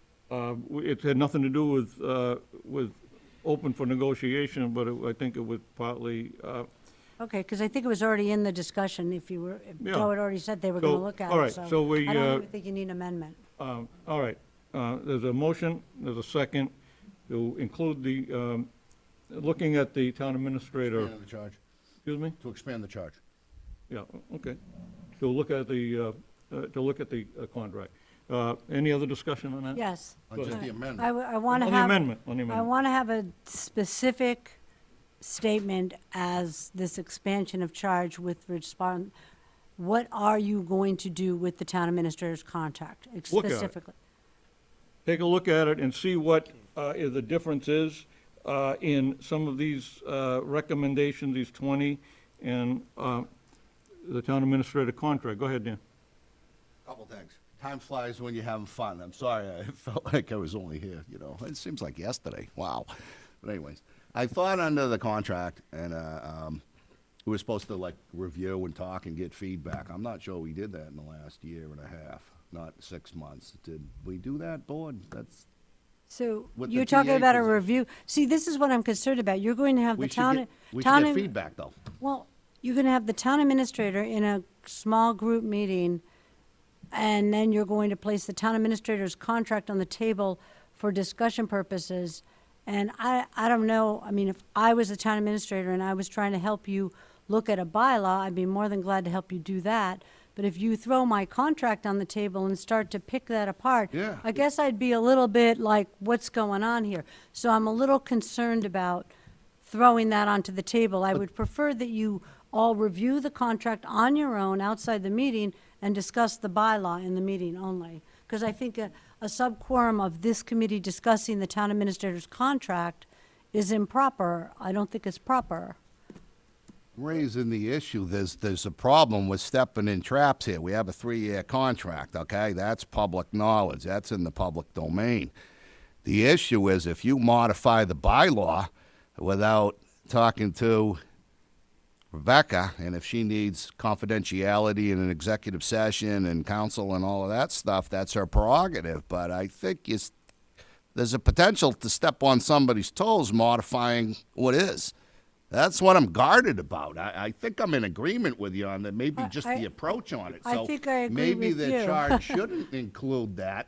Correct. Maybe if they want to draft something, shoot it by Rebecca, and we get feedback from Rebecca, whether that's in public or private. We have to follow procedure on that, Joe, because I don't want to get the town in a lawsuit. Well, I think that if you take a look at the proposed bylaw of the 20 items, if there are added responsibilities for the town administrator, do we have to open up the town administrator's contract for review?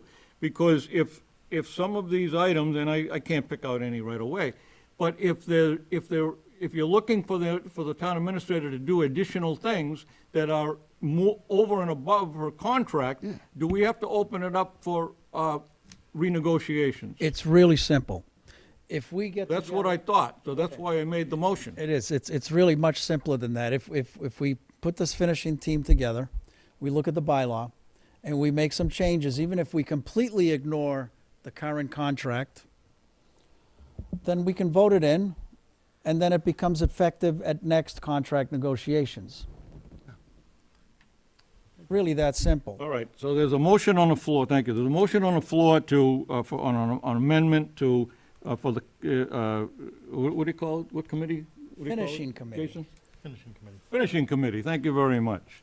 To include, to look at the town administrator contract, to see if there's any additional things in here. Go ahead. Any disparities? Point of order, I disagree. you want to have Point a, of order, that's for the members of the Board of Selectmen, that's not for you.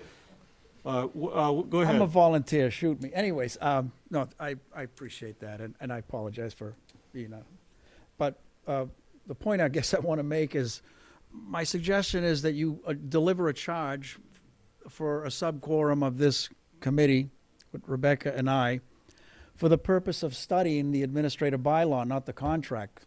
Correct. The contract, I'll study it, but I'm not going to talk about it at this meeting. Okay, So it's the town administrative bylaw that we need to study to see what tweaks you need to make. Now, if you're knowledgeable about certain things that you like or don't like about the contract, we can reflect it inside this bylaw, but it will never affect our current town administrator under the current contract. So, when this current contract is over, whatever changes we did make here, and if it was approved, then they become part of the contract negotiation for the next time around. And hopefully that'll be Rebecca again and not somebody else. Joe, I have to respectfully disagree with you as far as it wouldn't go into effect until the third year of the contract, until the contract is up. If in these duties and responsibilities, there's additional duties and responsibilities for the town administrator, you're certainly not going to expect the town administrator to add these charges or duties for the same amount of money. I agree. That's why if we, Well- but that's why if we implement this change, we don't make it effective until the next contract negotiations. That's the point. We wouldn't Go ahead, say, Dan. we wouldn't say, Rebecca, we Okay, Joe. changed, we changed this, and so now, you need to Joe. come back in and renegotiate. Joe, My recommendation is this, all right? You review, the town administrator contract's in the public domain. It's not a secret document, okay? Discussions about it limited, okay, from this seat. What I suggest is you compare what you have drafted with the contract to see if you can identify any deviations. Okay. I think before we act on your recommendation of your board, it needs to go to town council so that we don't do anything that could be considered a breach. Good point. And I could say that publicly, okay? We need to make sure that we abide by what is in the four corners of the existing contract. And I don't want any political pressure or any pressure from our subcommittee, because we delegate authority to your subcommittee, to be viewed or inferred in any light as somehow some modification to that existing contract in any way, shape, or form. It could put unnecessary pressure on Rebecca. I want to avoid that like the plague. So somehow, some way, you guys go look at it. I think it's got to go to town council and see if it just simply should wait. And I agree. And it may have to. I agree. okay, so there's a motion for an amendment on the board, on the floor. There's a second. No further discussion. All in favor of the amendment to have the committee look at the contract, town administrator contract? That's the amendment. All in favor of that? Yeah. Three in favor, opposed? One opposed? One unsure? Yeah, really don't know. Oh, abstain? Yeah, I'll abstain. Okay, one abstention. Mis- Okay, now we vote Mr. on the full, Mr. Chairman. committee. I will just stress one last time, if you allow me. I do think that your amendment is not proper. I don't think that you should have a subcommittee of the Board of Selectmen sitting with the town administrator, comparing her contract to a bylaw. I think that's not what you should be doing. I just feel that it's not proper, and it's putting someone who reports to us in a very, very precarious position, potentially. Okay. Even with the best of intentions, I think your amendment is ill-placed, and I would ask this committee to please consider this prior vote, please consider and withdraw it, and just do the bylaw. Okay, there's we'll vote on the formation of the committee, two members of the Board of Selectmen, town administrator, and Joe. Discussion more? Excuse me? Are we closed on discussion? No, not on that one. You got a discussion on that? Yeah, I just want to narrow it, just to, I I'm don't know if I'm afraid- beating a dead with horse all- here, but you can look at any information you so choose. I know that, but with all due respect, you've mischaracterized the motion. The motion is to take a look at the bylaw, not the contract. Contract is a collateral The, activity that I would be That happy was an to. amendment, that was an amendment to apply to the main motion. I stand And the main motion corrected. is what we're ready to vote on. I stand The formation corrected. of the committee. Thank you. So, any discussion on the formation of the committee? Two members of the Board of Selectmen, Jason and Dan, Rebecca, and the town administrator, and Joe from the bylaw committee. Any other discussion on the formation of the committee? Yes, Go I ahead. do. Because of my concerns, I would like to know, I would like a report at our meetings of the meetings that are held and a summary of the discussion therein at our meetings as part of our correspondence. I'll accept the position of secretary. Thank you. Okay, so, any other discussion? All in favor of the formation of the committee? Can I mean, your point in me, can I vote for myself? I think under the, I'll mail it in, yeah, okay. rule of Of necessity, I necessity. would think so.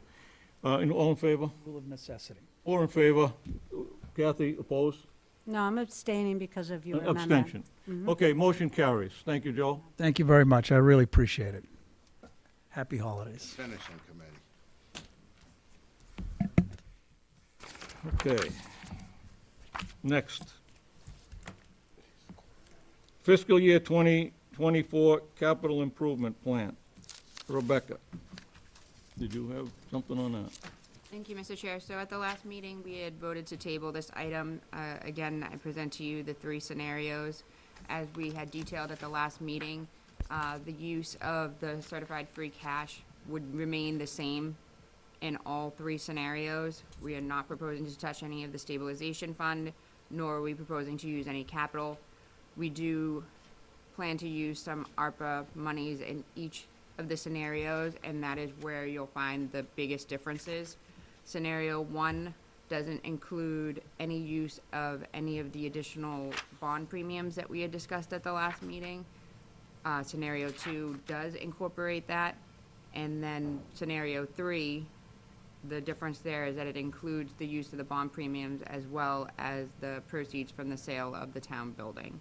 All of the projects that we discussed are as listed. That's the cruiser, the JAWS, the library floor and HVAC, the cafeteria door and Bagnell 911 system, all at the Bagnell School, as well as the oil tank removal, and then the trackless tractor.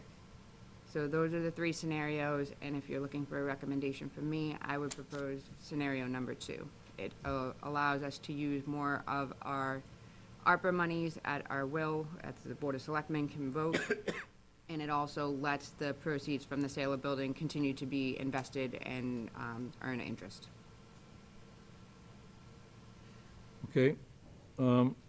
Any questions or comments from Rebecca? Go ahead, Dan. It's just the most flexible way of using money, and we can hold back some of the money, waiting for the final numbers on, say, the lead pipe removal, which I don't know if we have any bids on it, but is that kind of a safe way of handling it? So we don't have that's the lead pipe removal over in the Bagnell is listed on our capital plan, but we don't have any identified funding source. We do have the $85,000 that the Board of Selectmen authorized for the drinking water fountains. And that is going to be a capital project that we're going to be implementing next fiscal year as well. So it's not gonna get done this year. Well, it will be starting in the summertime, so essentially in like when school ends. Let me ask you this, I mean, let's just say we only get bids and they're 120 grand, and then we're short on the money and that kills the project. I mean, do we have reserve funds just in case we go over the $85,000 appropriation? Yes, we do. That's why Plan I B. want to leave the ARPA fund with a little bit more so that if any of the projects that you have approved do have some overages, like if, we're having supply, demand issues and all that other stuff, we do have a little bit of that funding to use for those projects. And we have how much more time to make decisions on the use of those funds? We have another year, so 2024 to allocate and 2026 to spend. Right, And if we don't take A or B, who's gonna be the winners and who's gonna be the losers on this? It's all right there, right? Essentially. We're gonna have some upset people? I don't think so. I consulted all of the departments about the capital and what we were putting forward, and they all seemed to be on board as those were their priorities. Okay? Thank you. Anybody else? Kathy? If it please the board, I make a motion to approve scenario 2. I'll second that. Motion and a second to approve scenario 2. Any further discussion? Nobody. All in favor? Unanimous. Thank you. That was quick. Update on the Collins Center wage clarification and compensation study. Rebecca? Yes, Mr. Chair, you had asked me to double check with the Collins Center as to where they were in this particular process. They said that they had finalized the job description portion, but they were still in the process of completing the wage classification. They are working with our neighbors in West Newbury at this point in time and doing the same process and specifically discussing the actual wage portion of it. So we are probably in queue, they said, for the next 2 weeks or so. Okay, and just refresh our memory, that was, what was the cost of that? The cost of this study was for the $30,000 that we allocated through the American Rescue Funds. All right, any questions for Rebecca on the wage and compensation study? None. Thank you. I don't think we need to take a vote, we're just an update. Thank you. Vote to approve and sign the following liquor license renewals. Route 97 Liquors, Groveland Market, 1 Washington Street, Jerry's Variety, Nyrod's Incorporated, Nichols Village, Pub 97, Tea Garden, Cedardale Swim Club, Groveland Fairways. Contingent upon required paperwork. Any of them missing the paperwork? There's a few that I'm waiting on. 2. Could we take Nyrod's Incorporated separately? There'll be an abstention on that one, so we'll take that one separately. So, let me make a motion for Nyrod's separately from the others. I'll make a motion to approve NIROD's, these are the liquor license renewals. I'll make each vote contingent on receipt of all the, Okay, motion and a second. contingent upon receipt of required on paperwork. Nyrod's, all in Second favor? that. What's that? Second that. Yeah, go ahead. Okay. Yeah, I know you do. All in favor? Nyrod's, 4 in favor, 1 abstention. Now the rest, Route 97 Liquors, Groveland Market, Jerry Variety, Nichols Village, Pub 97, Tea Garden, Cedardale Swim Club, and Groveland Fairways. I'll make a motion to approve all of the listed liquor license renewals contingent upon the receipt of all required paperwork. Second? Motion and a second. Any other discussion? None, all in favor? Unanimous. Vote to approve and sign the Class 2 used car license renewals.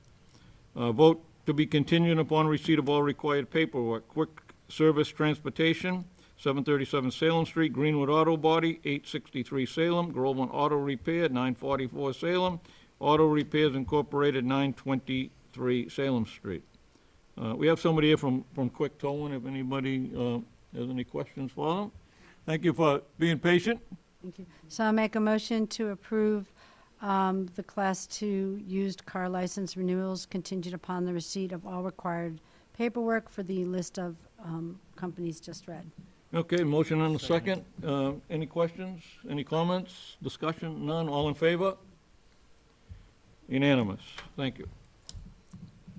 Vote to approve and sign the following common vic license renewals, contingent upon required paperwork. Nichols Village, Terry Clifford doing business as Pub 97, J&S Restaurant doing business as the Tea Garden, Cedardale Swim Tennis Club, Robert Arcalian doing business as Groveland Fairways, Ultimate Perk, 921 Salem Street, Next Dine LLC doing business as Next Dine at Chesterton, 860 Salem Street, Riverside Pizza, 180 Main Street, Pentucket Regional School, 253 Main Street,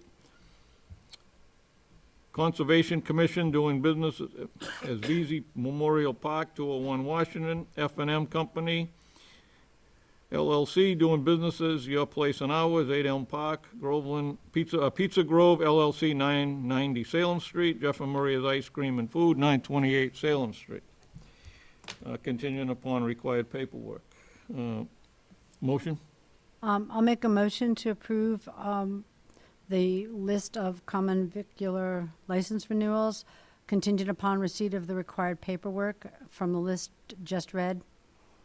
Second. In a second. Motion I have and a a, I have a second. question. Go quick. ahead. Just a quick one. Why is the Pentucket School on the list? I mean, For the cafeteria, the Bagnell. oh, Bagnall. But that, wait, did that say Main? It says Main Street, didn't it? Or did I misread that? Wait. Yeah, you do, Main Street. it is, It says, yeah, okay, so you I don't think, and want I don't think it's 253 School Street either. okay, so we want the Bagnall Elementary, but maybe you want it voted that way because they're a regional school district? That's what I was wondering. I went with the existing list that you had, so. That was our list? Well, they probably license it. I know that I've seen the application, that's how the regional school district license it. Greg LeBrecq is the one who sends in the application. Okay, so it's it all, is a district. so it's for the Bagnall, even though and it's not the Bagnall address, but that's okay? Yes. Okay, that's it. Thank you. I'm all set. Motion and a second. Any other discussion? None. All in favor? Unanimous. Thank you. Moving on. Item number 12. Accept the resignation of Robert Fitzgerald as part-time van driver for the Council on Aging effective December 15th. And we have a letter of resignation from him. I'll make a motion to accept the resignation of Robert Fitzgerald as a part-time van driver for the Council on Aging effective December 15th, 2022. I'll second that. Motion and a second. Any discussion on that? None? Oh, go ahead. Did he say why? Yeah, In the packet. medical. Okay. All in favor? Unanimous. Town Administrator time. Rebecca, you're up. Thank you, Mr. Chair. So I just wanted to alert the board that the Groveland Fire Department had been awarded a $15,000 grant for safety equipment. They will be purchasing wildland fire gear, and this will be enough money for every firefighter to have a set. Also to alert the board that we received a $32,000 grant from the Executive Office of Massachusetts, the Massachusetts Office on Disability for accessibility upgrades for here at Town Hall as well as over at the Public Safety Building. And to let the board know that our school committee liaison has been appointed, and that is Lana DeRocher. I had the pleasure of sitting down with Lana the other day. She's really excited to meet you all. She plans on coming to one of our upcoming board meetings. This is an opportunity for us to expand the communication with the school committee and see one of our representatives personally. Then also, I received news from the fire chief that there will be blasting that's occurring at 150 Center Street in relation to the sewer construction project. The fire chief just received the permit the other day and will provide 24-hour notice to alert the board of such if anyone receives any calls, and then also to let the board know that there will be a fire detail on site. Okay.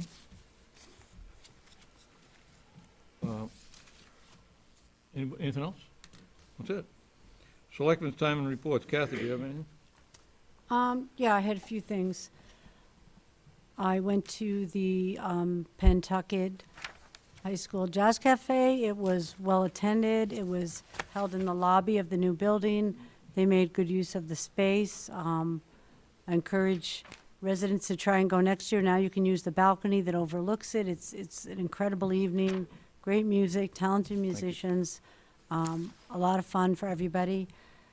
I also wanted to take a moment to wish everybody in Groveland the happiest and merriest holiday ever. Merry Christmas, Happy New Year.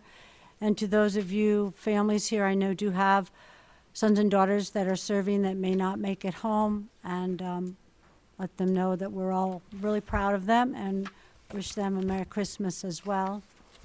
And I wish my fellow board members a happy holiday and Merry Christmas. And just a careful reminder that your mics are on even after the meeting adjourns. Know that. Jason, have anything? No, I don't. Dan, you have anything? Yeah, I wanted to go to the Jazz Cafe, but they had a basketball game at the same time, so I wish they'd just have a, staggered event so I could go to all of them. So that's my gripe. Can't be in two places at once.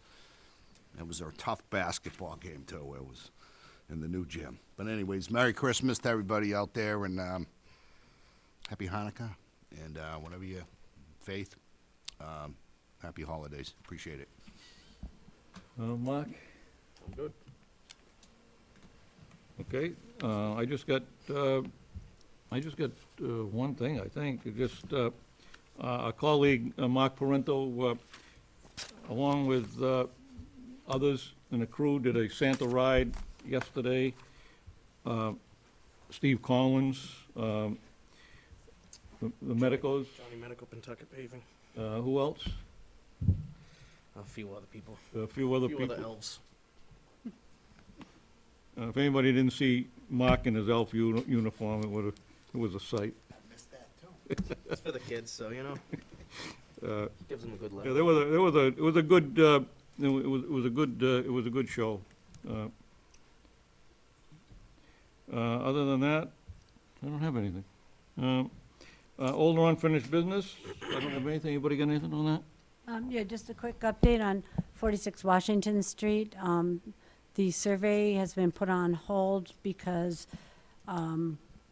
important people like the town administrator, Michael Dempsey, are working on possibly with the water department, the Valley School building. So we're gonna not survey 46 Washington Street while we wait to see that. But I believe we're gonna move forward with the cleanup out back. Great. And I'll just throw out there that if it's at all possible, it'd be great to see if we could clear enough out of the way that we could get into that area for ice skating this winter if possible. That would be amazing. So I'll talk to our town administrator about that. I don't know if we overlooked it, but I thought when the town clerk had put our information before us, I thought there was a reserve fund request in there, and we didn't do anything. So, okay, so there's nothing for us to do. Okay, just double checking. Okay, other items not reasonably anticipated at the time of posting. I don't think we had anything. Correspondence, December 5th, 2022 Board of Selectmen meeting minutes, and we'll entertain a motion to adjourn. Motion to Motion to second. adjourn, and a second. Thank you, Mark. All in favor of adjournment? Unanimous.